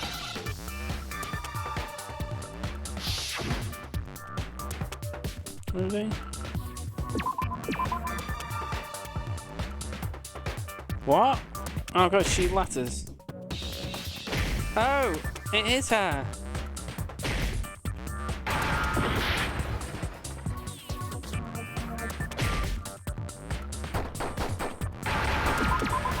Oh, yeah, I didn't really get what I was supposed to do. I had to shoot it more than once. Okay. That's it's a good right. job this is only the there first wasn't trial. a single hair on the floor. So, the culprit removed some evidence? Yes, and if I were the culprit, why would I need to get rid of all the hair in my own room? It wouldn't be unusual at all to find my hair at the crime scene if the crime scene is in my room. The reason all the hair was gone was to remove any trace that Sayaka had ever been there. No. That makes sense, does it not? No, it's for the killer. No. If that were the case, they would have had to do something about the body itself, not just her hair. Yes, very true, very true. Okay, then why wasn't there any hair on the ground? The killer got rid of it all, of course, to remove any trace that they had ever been there. Then that means... Precisely. It's simply beyond reason to believe that the room's owner and the killer are one and the same. Then, Makoto isn't the culprit? Are you sure we can decide something so important based solely on the absence of some hair? Yeah, there's No. this trick with the door. There are other reasons that prove why Makoto couldn't have done it. I would like to hear these reasons. Do you remember anything remarkable about the bathroom at the scene? Sayaka was attacked in the main room first, then fled into the bathroom, right? Yeah, then they ran after her, got into the bathroom, and stabbed her. And how did the killer get into the bathroom? Did they have any trouble with it? What do you mean? It's fairly certain that the killer had some trouble getting into the bathroom. There was clear evidence left behind. Do you remember, Makoto? It's the door handle.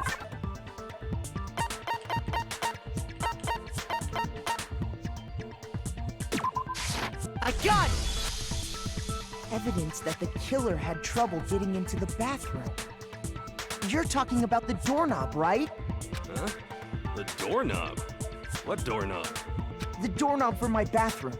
It was completely broken. See how the top part was unscrewed? And the doorknob's about ready to fall off? Oh yeah, true. But what does it mean? In trying to bypass the lock, they ended up nearly removing the entire doorknob.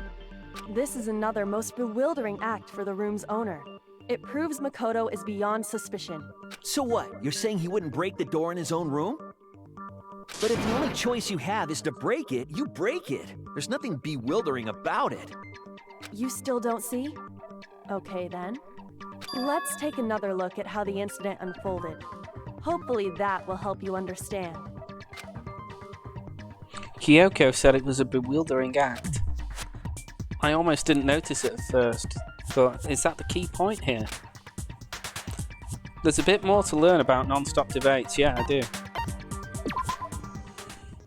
From here on out, the number of weak spots will start going up. But no matter how many weak spots there are, there's essentially only one lie or contradiction in that debate. What I'm trying to say is not all weak spots you see are necessarily false. Use a truth bullet on the wrong one, and not only will you fail to refute what they said. Okay, so this is like Phoenix, right? But you'll also lower your damage. Yep. You've got to rely on logic and look for lies and contradiction. Cool. Hopefully I can select between the different truth bullets with just the D-pad or something. Okay, so just got the bathroom door knob. Door frame.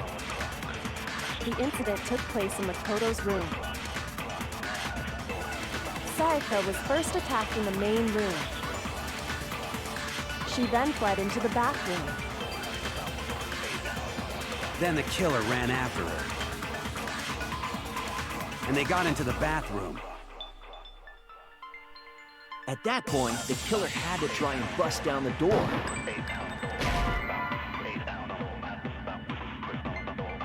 Ah. Shoot! Okay, that was stupid. I just saw a bathroom. The incident took place in Makoto's room. Is there a fast forward? Sayaka was first attacked in the main room. That's annoying. She then fled into the bathroom. Then the killer ran after her. And they got into the bathroom.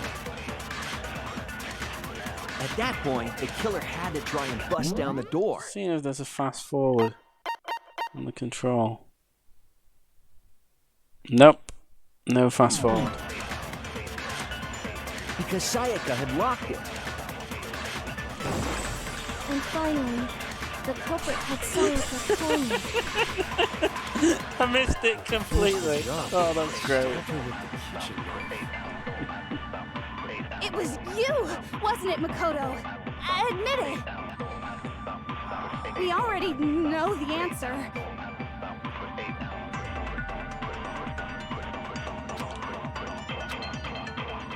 The incident took place in Makoto's room. Sayaka was first attacked in the main room. She then fled into the bathroom. Then the killer ran after her. And they got into the bathroom. At that point, the killer had to try and bust down the door. Because Sayaka had locked it. And finally, the culprit had Sayaka cornered. To finish the job, the sniper with the kitchen.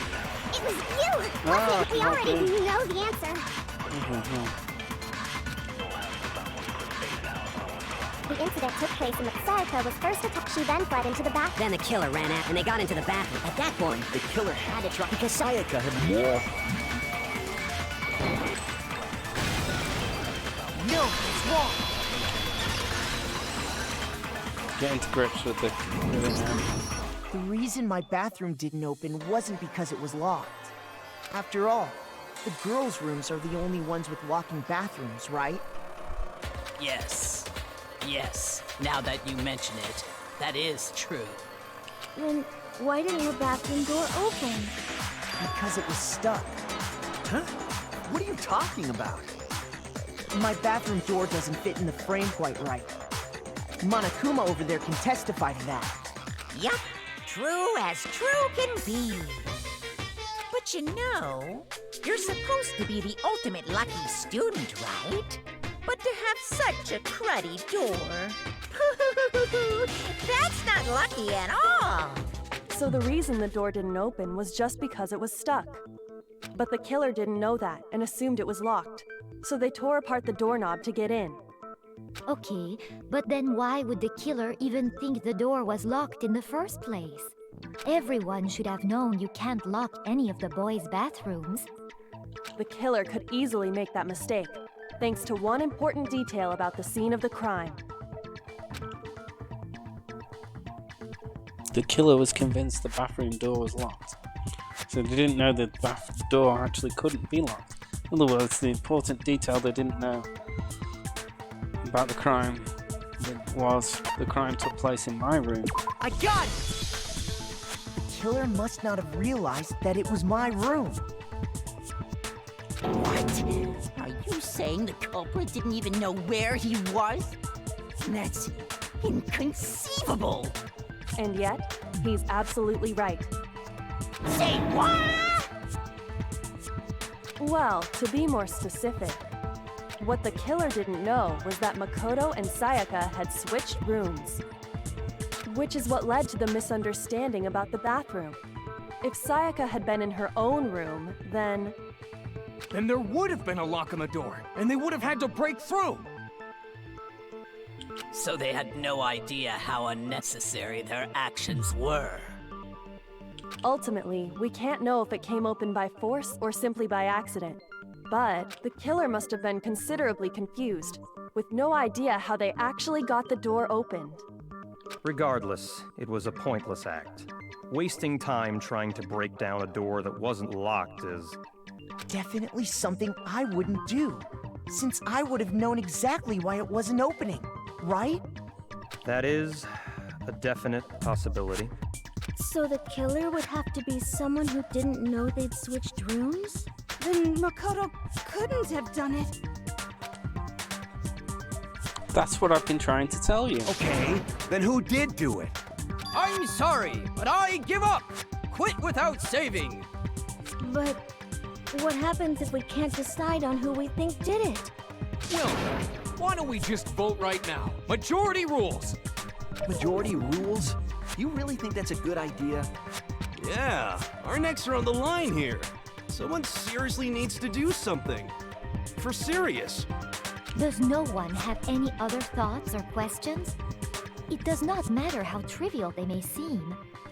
Oh, as a matter of fact, I do have one question. Oh, you don't gotta sound so disappointed. It's fine, it's fine. Just ask your question. Oh yeah. Okay, so, well, I was just wondering, how did the culprit get into Makoto's room in the first place? Yes. How did the killer get inside? Maybe Sayaka just dropped the key somewhere and the culprit picked it up. That's possible, right? I don't think so. That seems way too convenient.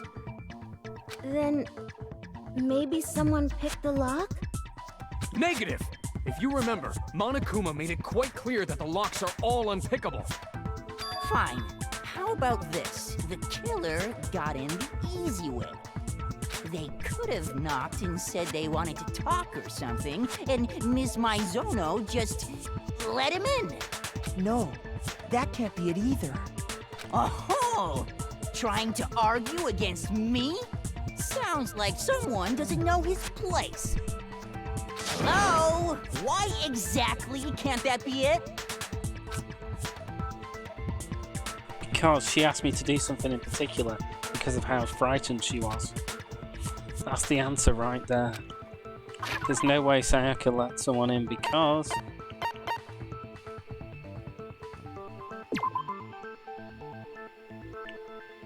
Okay. Sayaka originally asked to... I think that's gonna be it.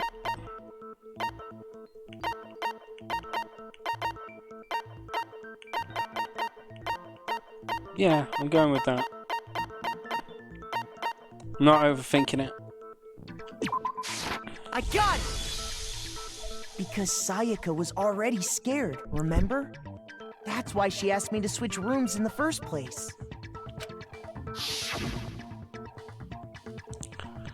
The same goes for you, Oh, this is male voice. The same goes for you, Sayaka. No matter who it is, don't open your door for anyone. Even if I'm sure it's you, I absolutely won't open it. Otherwise, what's the point of even switching? Knowing what she'd been through, I just can't believe she would have opened the door for anyone. What if her being scared was a lie? Ooh. Huh? Well, what the hell is that supposed to mean? Why would she lie about something like that? I know you don't want to consider it, but look at this and tell me. Can you still deny the possibility?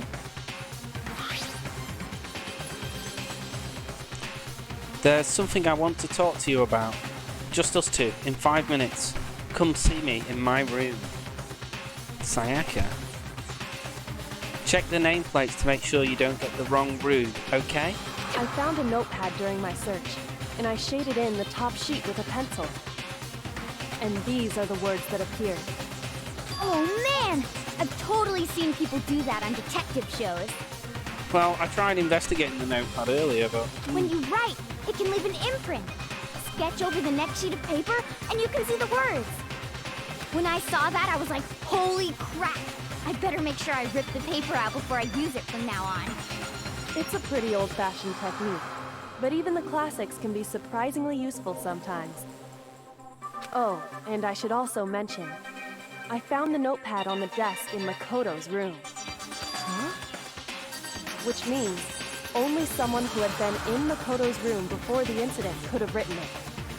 Then either it was Makoto who lived there, or Sayaka who switched rooms for a single night. So, Makoto, Did you write this? No, I didn't. But Of course you didn't.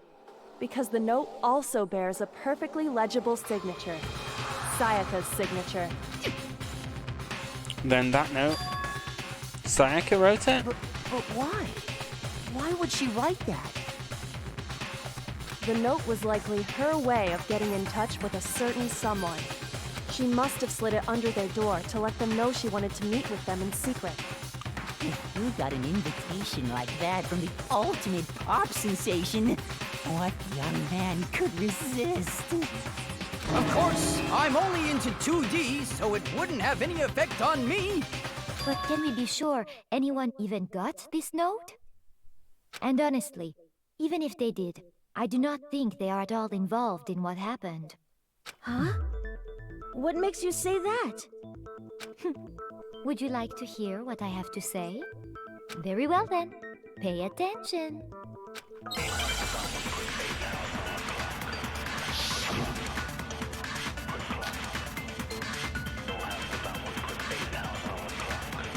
Sayaka and Makoto switched rooms, correct? Yeah. But in the note, the place they were asked to come to, it specifically says, my room. I see. So if someone read that note, then they would have gone to Sayaka's room. Exactly. The room that Makoto was staying in. So in other words, even if someone did read the note and did what it said, they would not have any connection to what happened. It certainly would seem that way.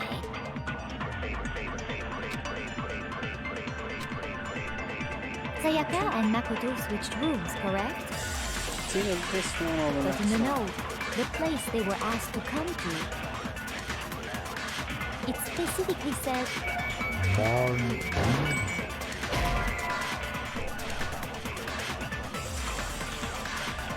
Oh, I did it on the wrong one. What? Okay. Sayaka and Makoto switched rooms, correct? Try it on this one now. Okay. This ain't going so hot. Sayaka and Makoto switched rooms, Correct? But in the note, the plate, it specifically says, I see. So then they would have gone to Sayaka's exactly. the room that Makoto was staying in. No, it's wrong.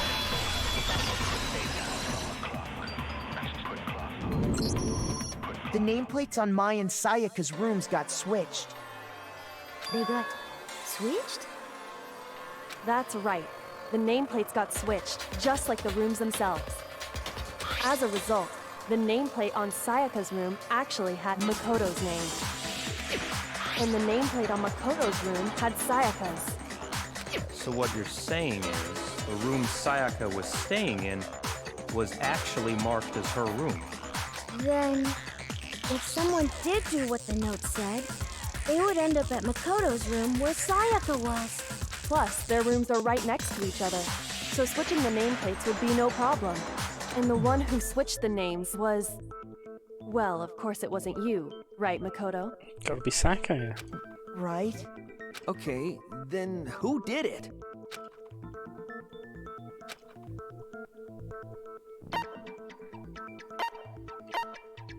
I got it! Me and Sayaka were the only ones who ever knew about us switching rooms.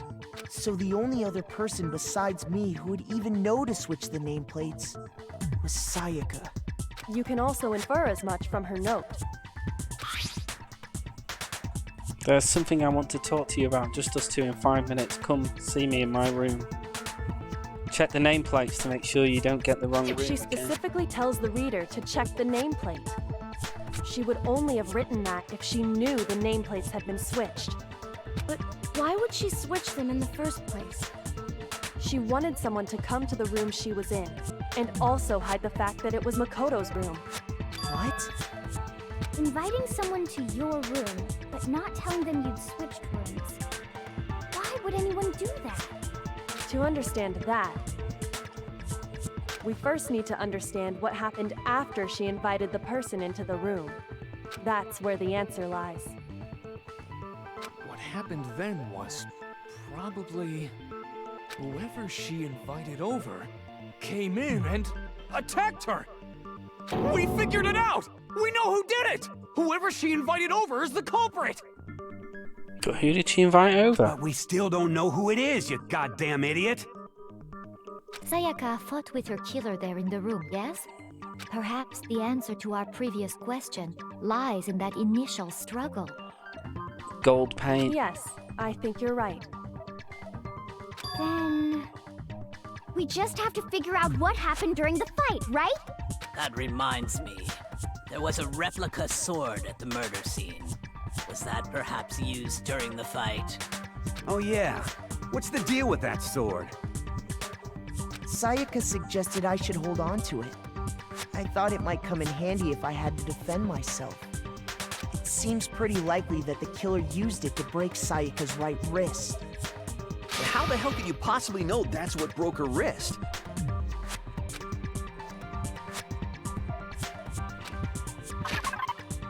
Yeah, there's...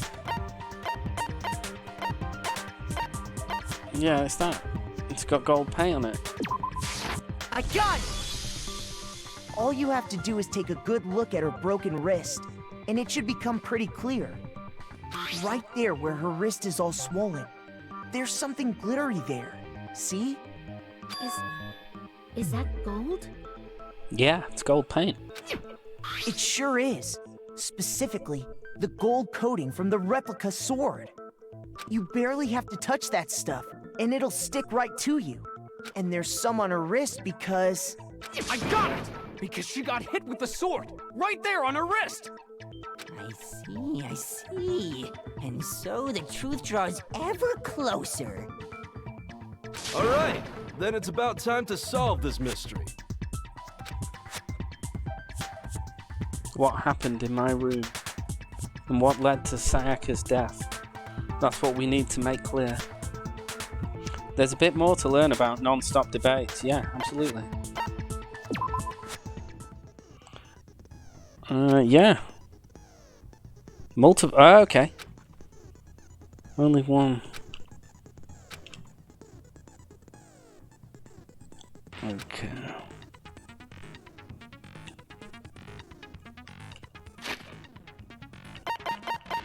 Do a little save. Okay. Oh, okay. Doesn't let me save. Alright. Okay, it's not like Phoenix Wright. L button to rotate the cylinder.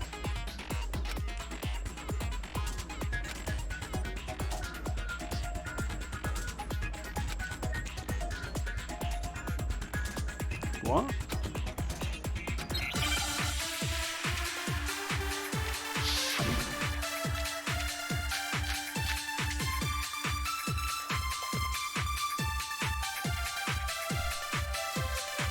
When the fighting broke out, the culprit grabbed the sword. And that's when the first blow was dealt. A sword-based sneak attack. And that's what broke Miss Mizono's wrist. So she tried to fight back. She grabbed the kitchen knife she had hidden away. But then the culprit took that from her too. And they killed her with it. And that's exactly what happened.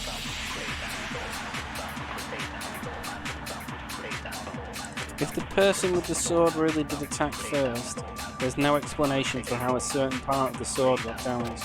It's the sheath. When the fighting broke out, The culprit, and that's when the first blow was a sword-based sneak attack.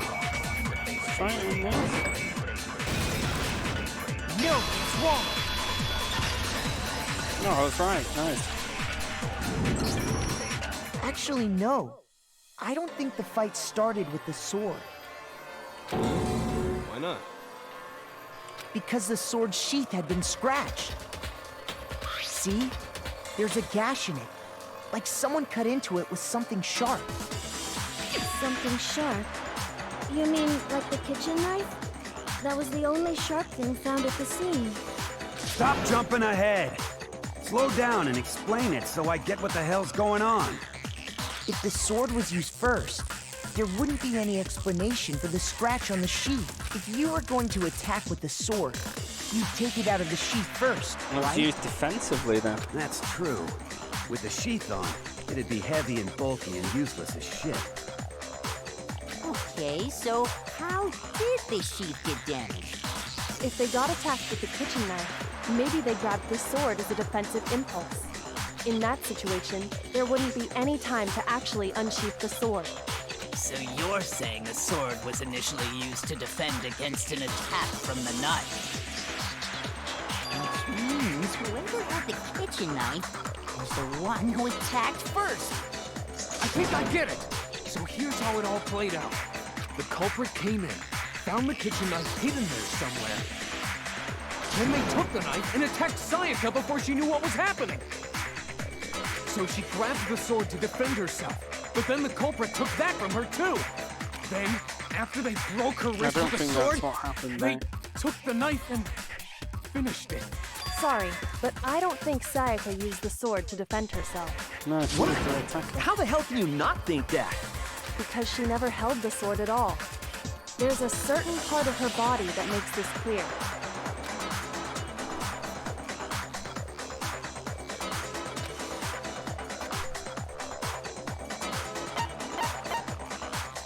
I got it!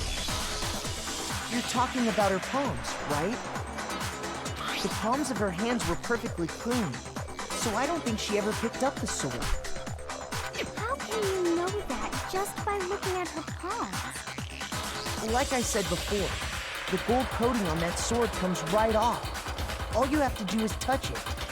In fact, if you look, you'll notice that a lot of the gold has already come off the handle. It's safe to assume that's because whoever used the sword got some of it on their hands. There's really no way she could have picked it up and come away completely clean. Maybe she washed her hands after she escaped into the bathroom. Sorry, but I don't think so. Why do you say that? Is it because you think I'm ugly? No, that's not it at all. There's no way Sayaka washed the gold coating off her hands because there's a certain regulation that talks about what happens to the bathrooms at night time. I got it! According to the Monokuma file, Sayaka's time of death was around 1:30 a.m. In other words, at nighttime. And the water in the bathroom shuts off at nighttime, right? Oh, I didn't know that. Actually, I haven't taken a shower today. Oh my. You're no different. You smell like a big fat ugly donkey. I'm not sure whether to take that as an insult or a compliment. Insult, obviously. So anyway, if Sayaka never touched the sword, then that means the killer is the only one who used the sword. But hold on. If that's right, then the one who damaged the sheath with the kitchen knife was... Sayaka. I got it! Sayaka? She had the kitchen knife? But we already said that the attack started with... The person with the knife attacked first, and the sword was used as an impromptu defense. Then the one who attacked first was... Sayaka? Yep. Now do you understand? She wasn't a blameless victim in this. No, far from it. It's almost as if she'd been planning to commit a murder of her own. She took the knife from the kitchen, then invited the culprit to the room she was staying in. And if it's true that she had the kitchen knife and attacked without provocation... Indeed. These are all the actions of an assailant. Which brings up another point. Makoto, Sayaka was the one who suggested you two switch rooms, correct? Maybe the reason she wanted to switch rooms was so that she could pin the crime on you. That is a possibility, is it not? Sayaka wanted to... on me? That would also explain why she would switch the nameplates. She wanted to get whoever she had targeted to come to Makoto's room where she was staying. And by committing the murder there, instead of her room, that would implicate Makoto. But for that to work, the target had to be lured out while still keeping the room swap a secret. If the target knew she had switched rooms, they would have become suspicious right away. So all that's why she switched the names? But doesn't that plan seem a little risky? For one thing, even if her plan worked, Mr. Naegi would just tell everyone they'd switched rooms. I don't know. I'm not sure our soft-hearted Makoto is capable of that kind of cutthroat behavior. I'm sure Sayaka realized the same thing, which is why out of all of us, she asked him to switch rooms. Plus, she was the ultimate pop sensation. A totally forgettable kid. Or a national superstar. Who are you more likely to believe? Wait, then you're saying she had this all planned out? Holy shit! But in the end, her plan backfired. She launched her attack with the knife, then found herself under attack in turn. That must be when her wrist got broken, and she was forced to drop the knife. The tables were suddenly turned on her, and she died at the hands of the one she'd planned to murder. Just hold on! That can't be true! Because... Hey! You guys have totally derailed the argument. You're being super boring right now. Come on, hurry up and decide who did it. Wouldn't it be awful if I had to punish you all just because you ran out of time? Oh yeah, we gotta decide who we think did it. Makoto, right now you just need to concentrate on figuring out the answer to this mystery. If we can't uncover who murdered Sayaka, it's over for all of us. Is it really all over? Obviously, I'm committed to finding out who the killer is, but what can I do? I mean, as far as clues go, there's nothing left.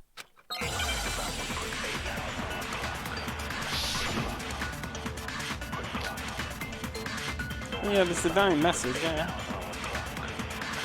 It's easy just to say, hey, decide who did it. But there just aren't any more clues, right? No, that's wrong!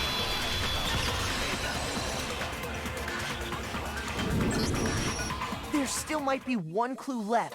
Sayaka's dying message. Dining, wait, what did you say? The dying message. She wrote something on the wall behind her, remember? 11037, written in her own blood. There must be a clue about the killer hidden in there.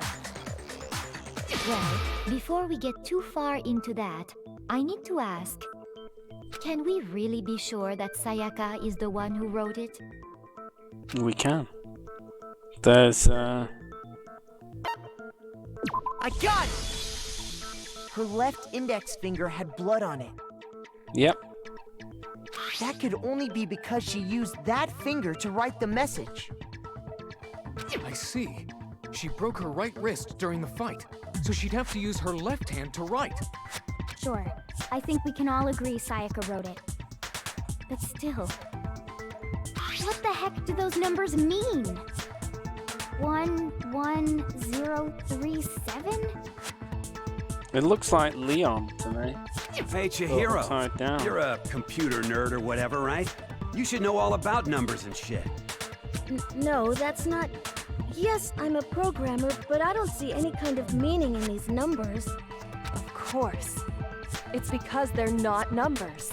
Yeah, I figured it out. Oh, yeah, it looks like... Huh? What? No, it's just... look at the numbers, assuming they're not numbers. Don't these first two, 1-1, look less like two numbers and more like one letter? N. Ah, you're right. The connecting line is barely there, so I assumed it was 1-1, but... looking at it now, you could also read it as an N. Whoa, You might have finally just said something worth a shit. Our little granny cells are really getting excited now. But even if that really is an N037, doesn't make any more sense than before. Damn it, it's no use. I just don't know. Rotate the image 180 degrees. Yep, I thought that. It's Leon, like I said. Oh my god. Now I see. She wrote down the killer's name. Huh? You just shot past the clue part and right onto who did it. So, whose name did she write?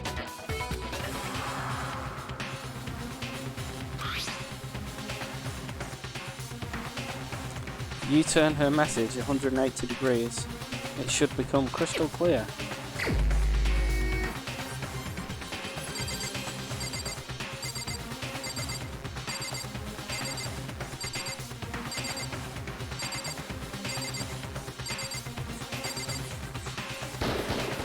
Here's my answer. The key to solving this mystery was simply to rotate the writing 180 degrees. If you turn the message around... Oh, I did the Scottish accent for Leon and everything. It becomes the letters L-E-O-N. L-E-O-N. Or more accurately, Leon. What the hell are you talking about? It's just a coincidence.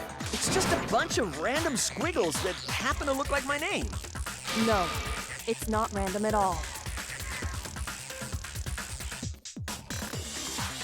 She wrote that message on the wall behind her as she was leaning up against it. In that position, she couldn't move to write normally, and had to write upside down, as it were.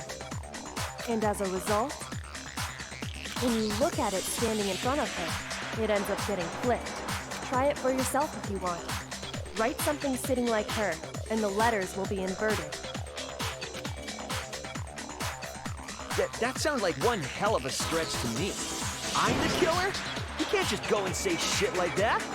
If you're not the killer, then why did you try to destroy the evidence? Huh?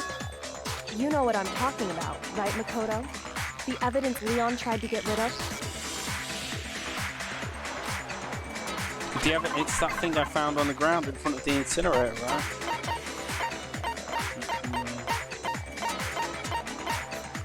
Burnt shirt piece. I got it! You mean the burnt shirt piece I found laying on the ground by the incinerator, right? As the killer stabbed Sayaka, they must have gotten some of her blood on them. And to dispose of the shirt covered in the victim's blood, they threw it into the incinerator. But one piece burned off and got left behind. And the killer didn't notice. If they had, they most certainly would have panicked. Isn't that right, Leon? But is one scrap of fabric enough to conclude that Leon is guilty? Yeah, I mean, Leon's not the only one wearing a white button-up. He's gonna have gold paint on his hands. That's right. There are plenty of other people here with shirts like mine. With just that one little charred piece, there's no way you can say for sure who it belongs to. You're right. That alone isn't enough. But there are some other points that may reveal the truth. Are you finally starting to understand? The answers to all the riddles are right here. Yeah, I think so. The burnt remains of the button-up shirt, which the killer wasn't able to get rid of. There's something about it we need to pay attention to in order to figure out who's responsible. When it was disposed of, how it was disposed of.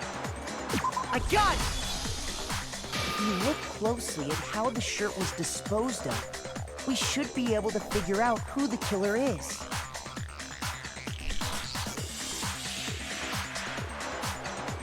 Oh yeah, that's a good point. I think I know what you're gonna say. You can't reach the incinerator without opening the gate in front of the trash room, right?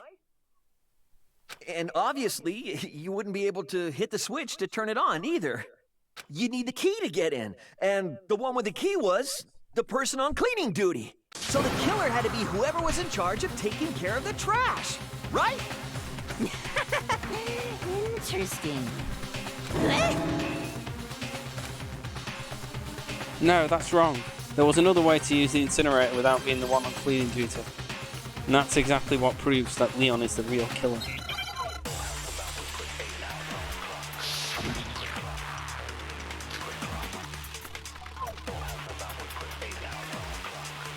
The key to the trash room. Whoever was on cleaning duty must have had it, right? So the only one who could get to the incinerator was the person in charge of the trash? And you'd have to get close to the incinerator in order to destroy the evidence. No, it's wrong.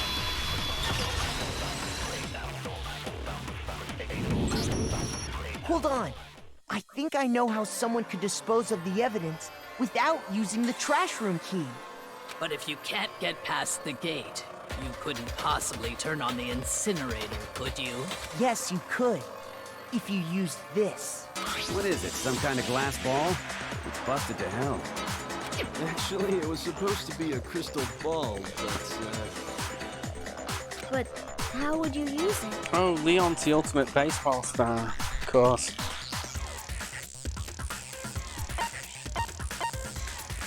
I got it! The killer simply took aim at the incinerator switch and threw the ball through a gap in the gate. All they had to do was hit that switch, and the incinerator would come to life. Someone threw that through a gap in the gate? Remember what you said before, Hifumi?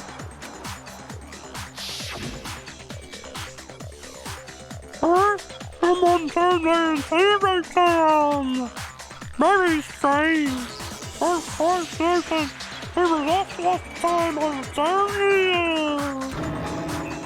Perhaps it was the work of a fairy. Hifumi had the key, so the only way the incinerator could have been turned on without his knowledge was because the killer was able to hit the switch without opening the gate. Once they got the incinerator going, all they had to do was ball up the shirt and toss it in. Hey, come on! What the hell is this? All you have to do is look at the scene to know that the killer never actually went inside the trash room. The shards of broken glass, the incinerator left running, the piece of shirt that escaped the fire. If the killer had been on cleaning duty, the evidence would have been taken care of much more thoroughly. Wait, no, just hold on. But the distance from the gate to the incinerator has to be at least 30 feet, right? The pinpoint accuracy you'd need to throw a glass ball that far and hit something that small. Could someone really do that? That's right! There's no way! It'd be impossible! Difficult, absolutely. Impossible? I don't think so. Because the killer is...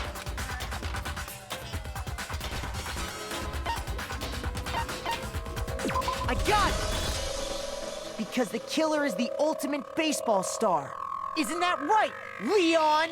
Do you have any idea how stupid you sound right now? A target 30 feet away would surely be little challenge for the ultimate baseball star. You can't be serious. I'm not the killer! These goddamn shipper brains have got it all wrong, I'm telling you! You still won't admit it? Okay then. Makoto, go ahead and review the incident one more time to make his crime perfectly clear. And with that, we can end this. Listen to me! What the hell do you mean, end this?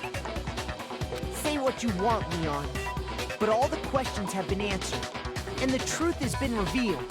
Now here's what happened. The closing argument is about to begin. Yes, I do want to hear more. Every case has one last element to bring the class trial to an end. This is closing argument. In this phase, you'll give a complete summary of the case. You'll have to reproduce the flow of events for the case in the form of a comic book, okay? However, you'll notice that in the comic book, there are a number of pieces missing. It's up to you to complete the comic using truth panels. If you take aim at a missing section and press the A button, you'll get a hint that might... Okay. Just got aim and press A.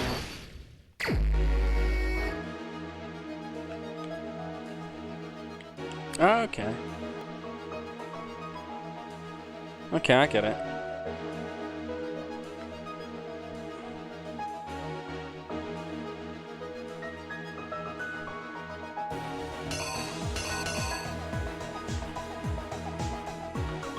Oh wow, there's loads. Okay, so that's the incinerator. We'll start the block.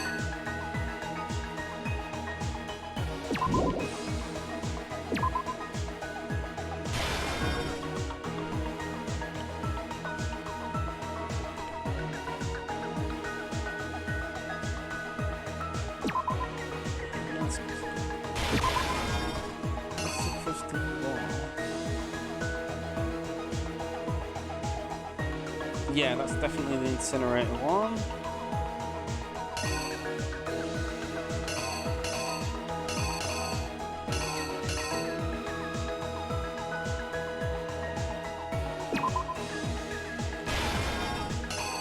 Okay, that's that. Oh, it was easy to work backwards. Okay. Lint roller.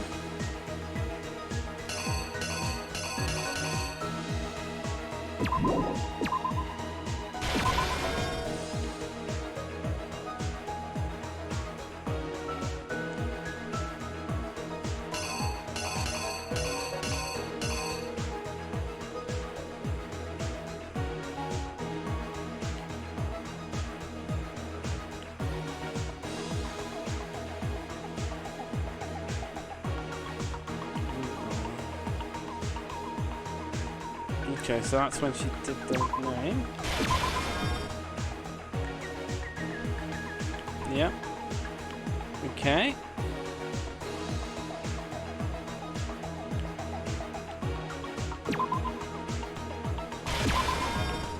Nice.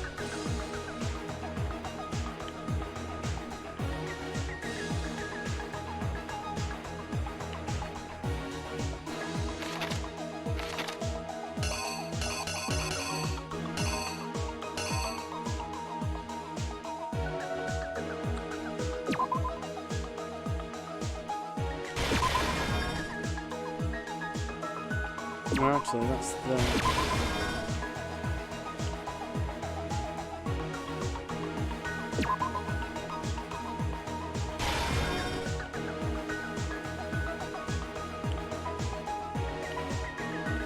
Okay, that was obvious. That was the first one.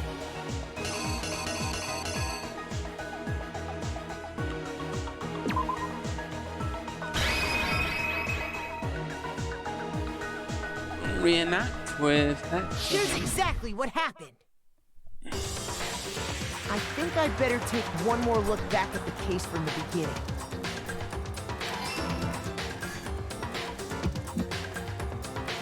Last night, the killer went to the room Sayaka was in. In other words, my room. From what we can tell, Sayaka invited that person there intending to kill them.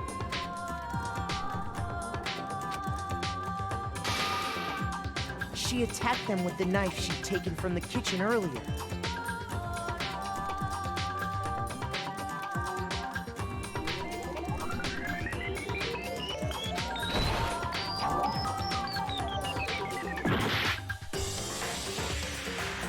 No, I didn't lay out my reasoning right. I need to rearrange the events of the case. Oh. I thought I'd got it.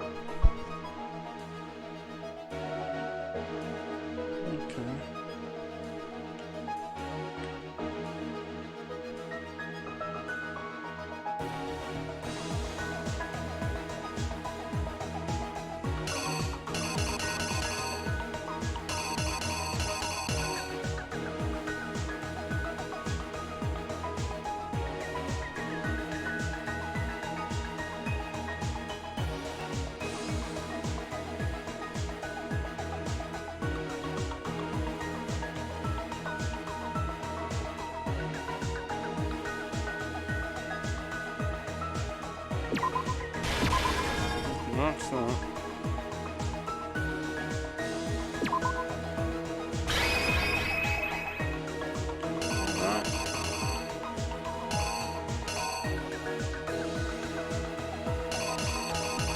Okay, let's try it now. Here's exactly what happened.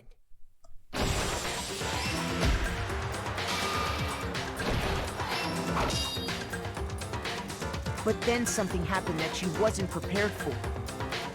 They grabbed the fake sword I put in my room and fought back. During the struggle, a strike...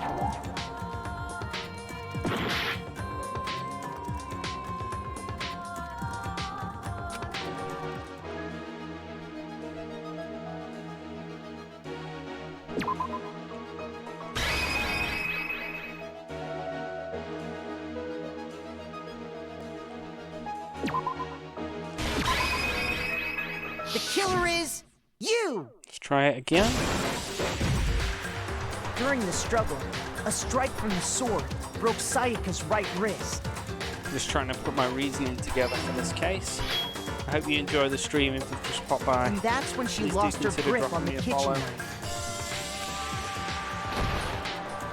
Finding herself cornered, Sayaka panicked and ran into the bathroom.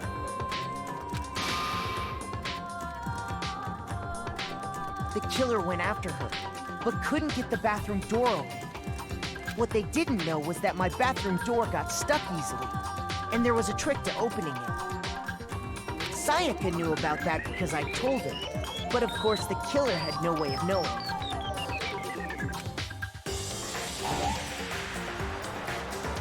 No, I didn't lay out my reasoning right. I need to rearrange the events of the case. Again? Okay. So she hadn't dropped it.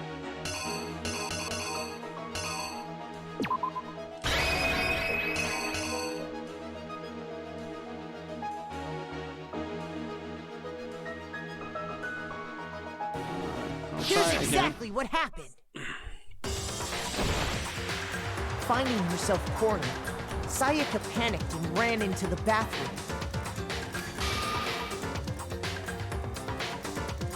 The killer went after her, but couldn't get the bathroom door open. What they didn't know was that my bathroom door got stuck easily, and there was a trick to opening it. Sayaka knew about that because I told her, but of course the killer had no way of knowing. So instead, the killer forced the door open, took the kitchen knife,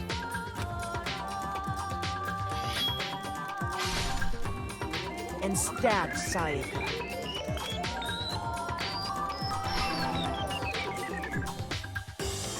But with what strength she had remaining, Sayaka left a dying message. To keep the killer from noticing, she wrote it on the wall behind her. And with that, all her strength was gone. With Sayaka dead, the killer quickly began destroying the evidence. First, they took off their shirt, which was covered in their victim's blood.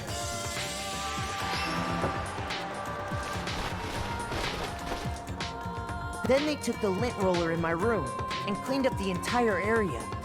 They wanted to make sure they got rid of any trace they'd ever been there.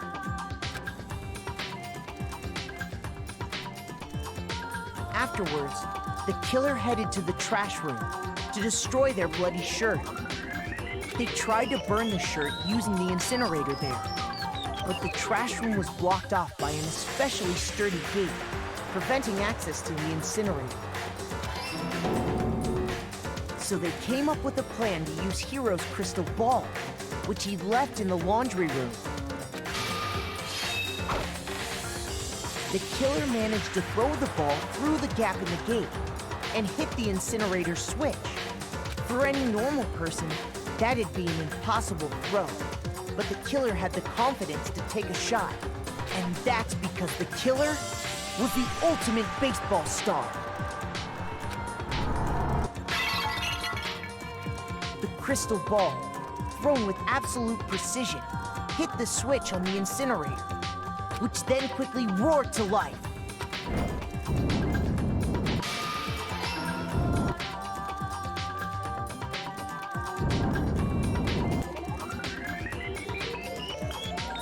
having destroyed the final piece of evidence, they left the area with, I imagine, a sigh of relief. But there was one thing they missed.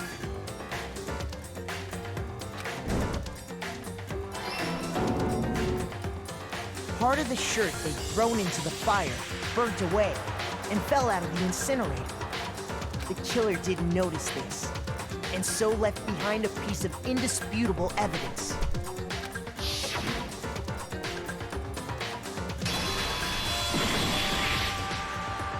Isn't that right, Leon?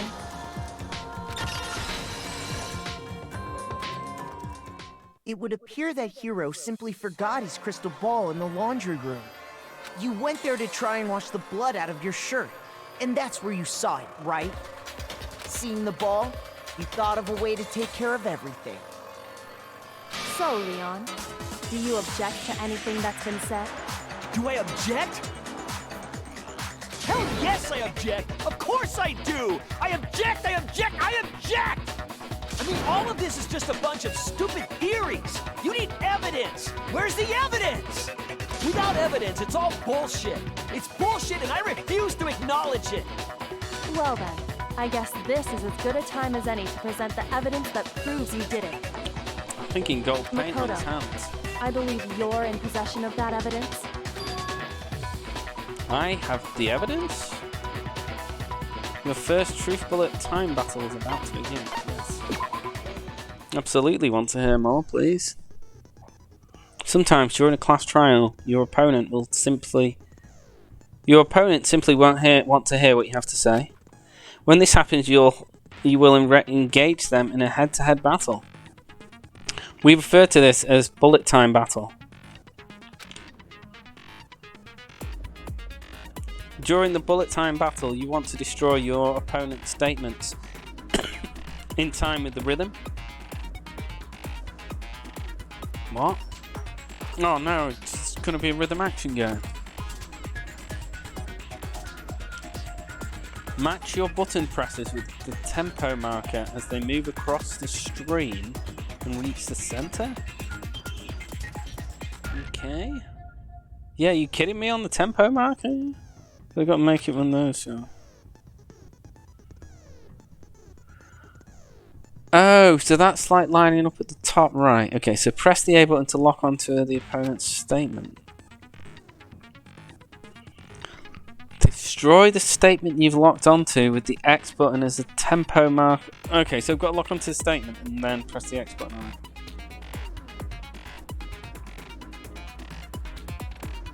Okay. Use this method to deal damage to your opponent. If you can't pull it off, you'll be the one in pain. Okay. Yeah. Do this consecutively and you'll start a combo. Keep this going up and you'll need tempo up. If you keep missing, you'll get into a tempo down situation. When the tempo changes, so does the timing for hitting each button. So watch out for that. You've got to press A, X and A. X for the timing and then A to lock onto the statement. Okay. Deal enough damage to your opponent and their weak spot statement will appear. At that point you can press the X statement to shoot it down with a truth bullet like any other statement. Refute their statement fast enough and you'll come out victorious. But just like before, if your influence gauge reaches 0 or you run out of time, you fail. Well then, good luck and have fun. Sounds tricky. When the killer removed the screws from the doorknob, they didn't use anything from your room to do it. Instead, they must have used something that belonged to them. Screwdriver. I refuse to acknowledge you. You're stupid. Stupid, stupid, stupid, stupid, stupid, stupid, stupid, stupid! I have to show indisputable evidence that Leon is the killer and need to figure it out.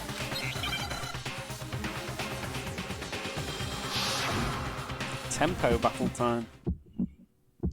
So it's actually... Where's your proof? You kidding me? Not a chance. It wasn't me. Stupid. You lied. Shut up. You kidding me? Not a chance. Oh, wow, okay. I was just... Oh, no, I was just pressing X and didn't press the A button. That went terrible. Does it let me restart from that bit? I hope so. Because it's just going to reveal me as the blackened, surely. Oh, no. This went badly. Yeah. Yeah, of course, I knew that. Oh, no. Is this really the end for all of us? Does it let me I hope it lets me restart. Yes, I do want to give it another shot. Absolutely. I refuse to give up yet.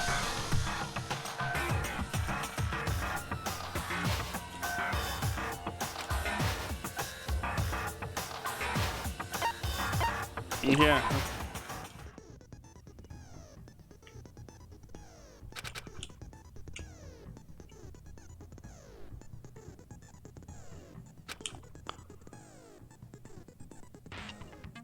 Match your button presses.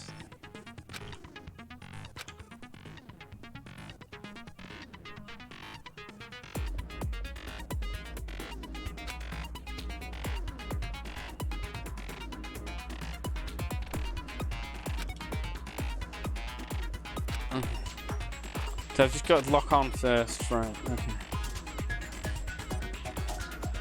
And so I had the tempo going, but okay. I think I can do it. When the killer removed the screws from the doorknob, they didn't use anything from your room to do it. Instead, they must have used... I refuse to acknowledge you. You're stupid. Stupid, stupid, stupid. Stupid, stupid, stupid, stupid, stupid, stupid, stupid. Right, we can figure this out. The moment of truth. Where's your proof? You kidding me? Not a chance. It wasn't me. Stupid. You lied. Shut up. You kidding me? Not a chance. You lied. Where's your proof? You kidding me? Not a chance. It wasn't me. Stupid. You lied. Shut up. You kidding me? Not a chance. You lied. Shut up. Here's your proof. You kidding me? Not a chance. Oh, no. Oh, I managed it. Okay. Where's your proof? This should prove it. Wow. I was almost dead. That rhythm game's brutal. The screws on the bathroom doorknob were removed. I wonder what kind of tool the killer used to remove that.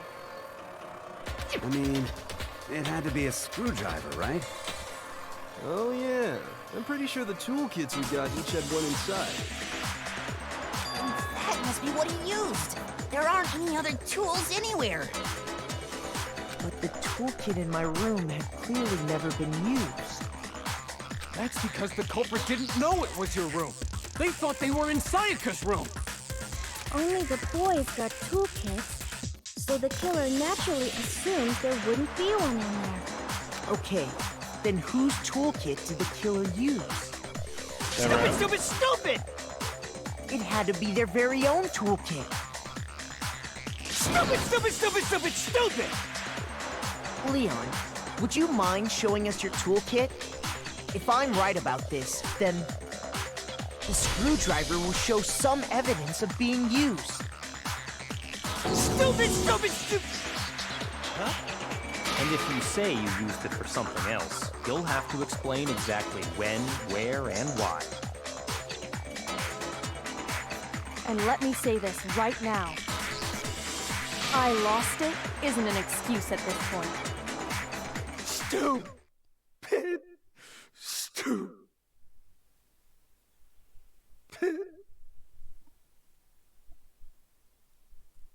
So, you have no rebuttal? Then it would seem we are finished here. Yeah, got him. I think he's going to get punished.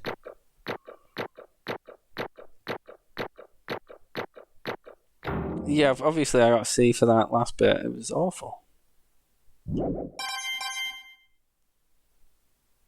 Nice.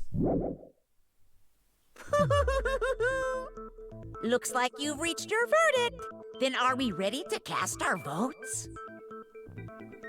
You all have a lever in front of you. Use it to make your selection.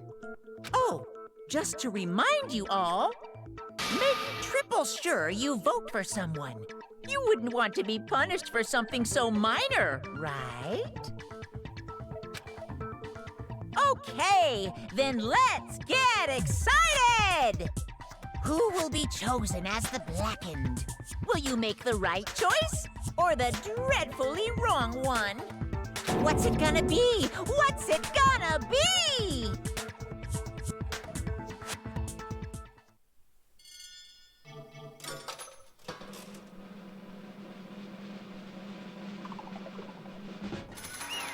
Leon, yay.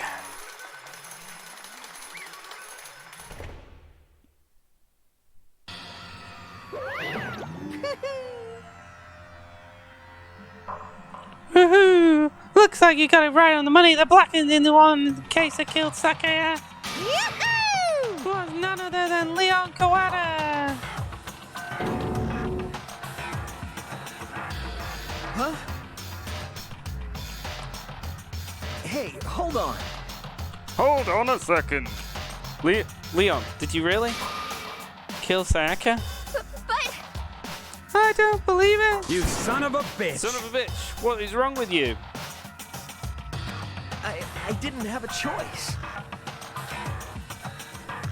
It was kill or be So killed. That's why. None of you are any different!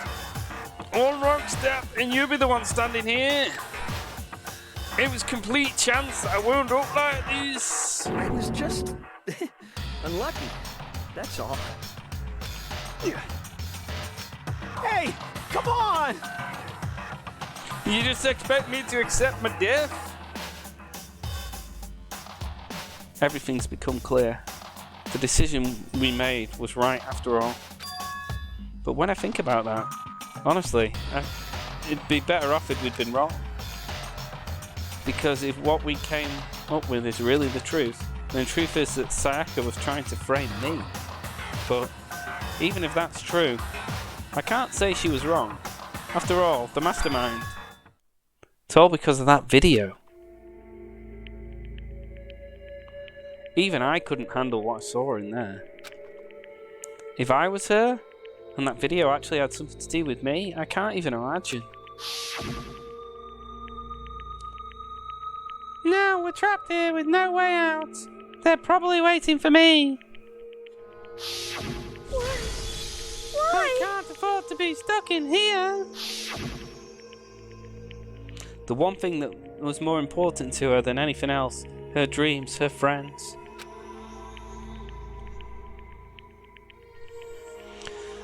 To have to see something like that happen to them. And Sayaka. I did whatever it took. I did whatever it took to reach that dream. I mean it. Even some things that weren't so pleasant. And that's why Sayaka, for the friends that meant so much to her. That's why she betrayed me. So when she said, No matter what happens, please always be there for me. I need you on my side.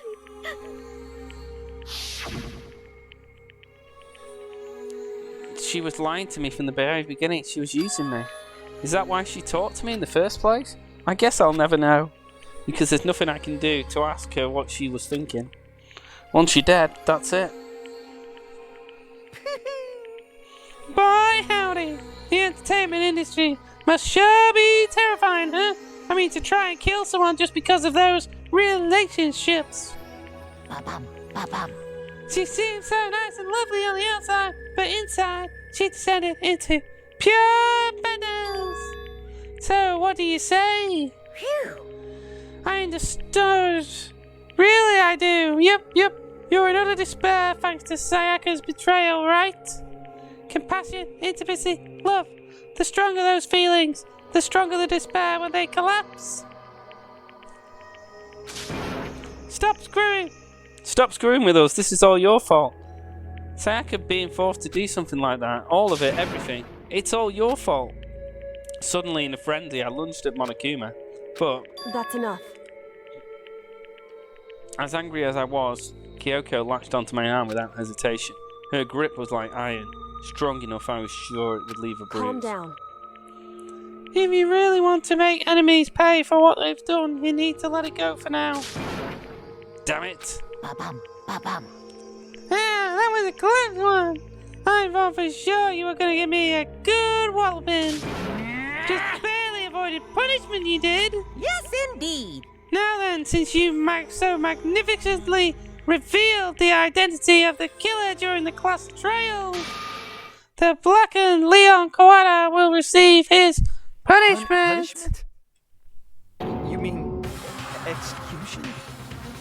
Wait a second! I didn't have a choice. I had to kill her. That's it?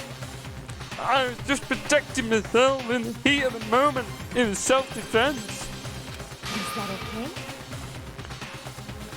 How exactly was that self-defense? When you fought your way into the bathroom, did you or did you not use your own toolkit? After she shut herself in the bathroom, you went out of your way to head back into your own room.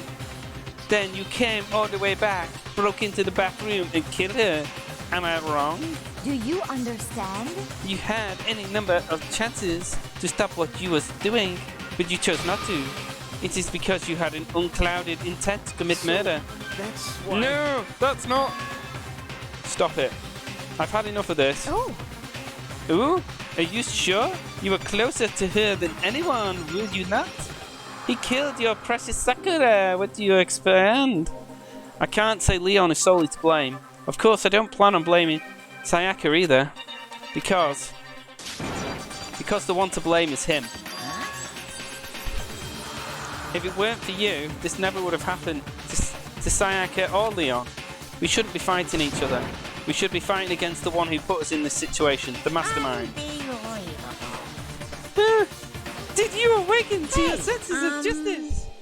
Well, it just so happens that there's nothing more unethical than an unwavering sense of justice. After all, it's people with that sort of mentality that perpetuates war all over the world. Is that the kind of justice that's awakened within you? Shut up. Okay, well, more importantly... Chills! And get to what everyone's been waiting for, the punishment! I'm begging you, please, don't do this! Hey, come on now. No more begging, no more excuses. You must pay the penalty for breaking the rules. Please! Now then, I prepared a very special punishment.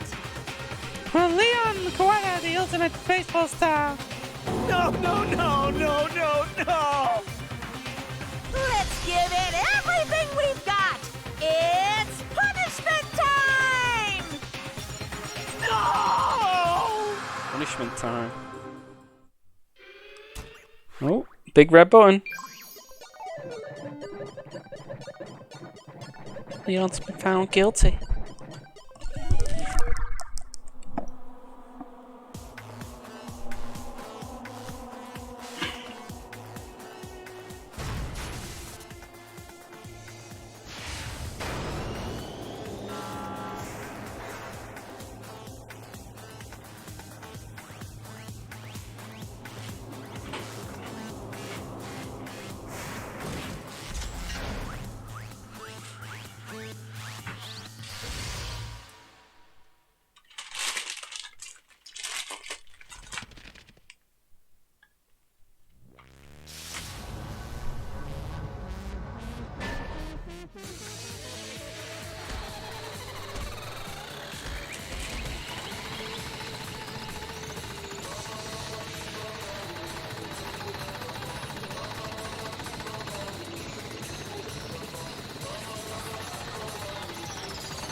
I can't take it.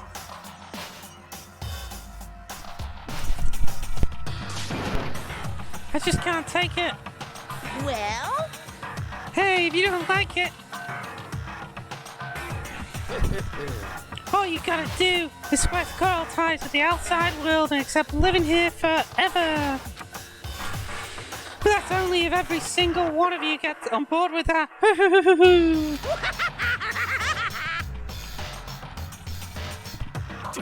Damn you! Man, fuck you. Why the fuck are you doing all this evil shit to us? What the heck? Evil? You make it sound like I'm some sort of dark, awful secret society sort of guy. What? Or in this case, a dark, awful society type of guy. Well, boy, we put me through an outstanding young citizen like me. It seems like you're trying to make some common sense to make use of something that doesn't make sense. That's like trying to put a mile on a scale. I just don't think it's possible. I don't think you quite understand what you're saying. What I'm saying quite fit together. Shit. You piece of shit. I don't know who you are, but I'm going to pound your ass into the ground. You must really hate me to get so angry. But if you do that, you'll be backing way up the wrong tree. Because more than one of you decided you wanted to get out, right? No matter how much time passes, you can't cut free of your regrets from the outside world. You're to blame. Of course I can't cut free from the outside world, being trapped in this insane place. You're trapped, are you? Well, I'm sure once you learn all the mysteries of the school, your thinking will change for sure. You think, boy, isn't it wonderful how we all get to live here forever? What does this mean? What are you trying to say? Hey, I feel like there's some deeper meaning hidden in there, just like before. Thrills, chills, kills! Anyway, let's get to the Blackened's punishment. That's what everyone's waiting for, after all. hey, When you say everyone, who are you exactly referring to? Sorry, I said everything I got to say. I need to save some fun for later. And just like that, he was gone.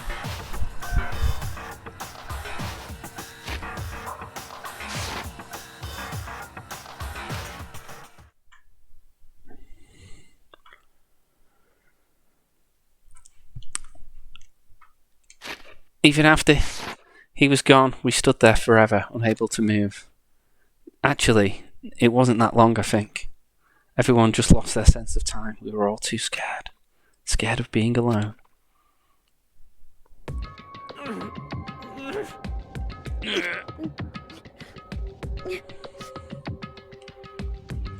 No one even tried to speak. Their faces were stone, their voices dead. But it was in that moment. just a second. Mikoto, can I talk to you for a second? She moved in close and whispered into my ear. Makoto. Before we head back, there's something I want to talk to you about. It's about Sayaka, isn't it?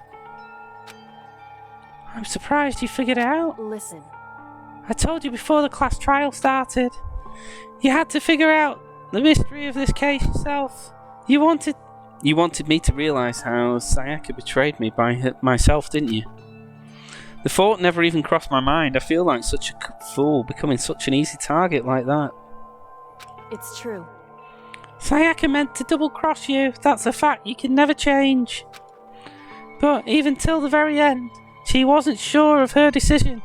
That's why, as she lay dying, she was thinking of you. She was thinking of me? You can't just say something like that. I mean, there's no way you can know that. Only Sayaka would know for sure, and we can't ask her now. However, Even if you can't ask her, you can infer, don't you think? Her final thought was how she could protect you. What? So... The fact she used her last ounce of energy to leave her dying message proves it. If she didn't care about what happened to you, she would never have left that message. Well, maybe she just wanted to get back at the person who had killed her. Certainly. That's certainly one possibility, but I don't think that's what it was. Anyway... She was uncertain. She wasn't sure she could kill someone or deceive you, which is why her plan failed. Her hesitation attracted failure. Right. It's almost ironic when you think about it. Why are you telling me all this?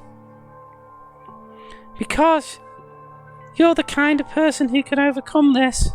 Because you can move past the deaths of your friends, Sayaka and Leon, and keep moving forward. Correct. Without someone like that, the others would never be able to break free of such a desperate situation.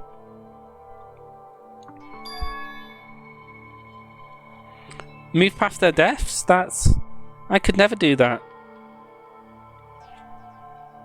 No. I'm going to carry them with me the rest of my life. How could I possibly move past something like that? Leon? Sayaka? I'll carry them with me forever. I'll carry their memories with me wherever I go.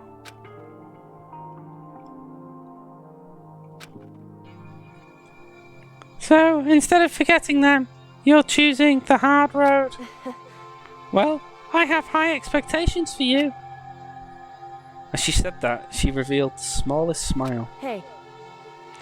By the way, I have to admit, I'm curious. How did you know I wanted to talk about Sayaka? Oh well. I'm psychic. What? Kidding. I just have pretty good intuition.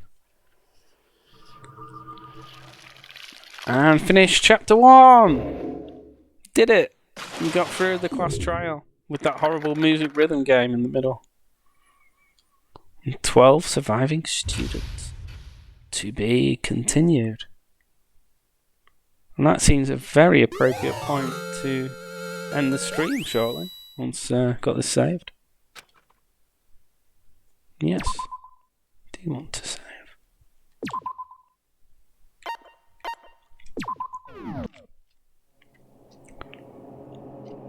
Right.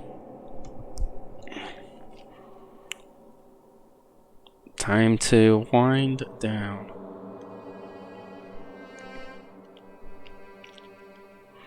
Sorry if you've just popped by. I'm just about to end the stream, so thanks for popping by. But do consider giving me a follow. I will be. I just literally got to the start of chapter 2 of Danganronpa, so I will be playing this on stream.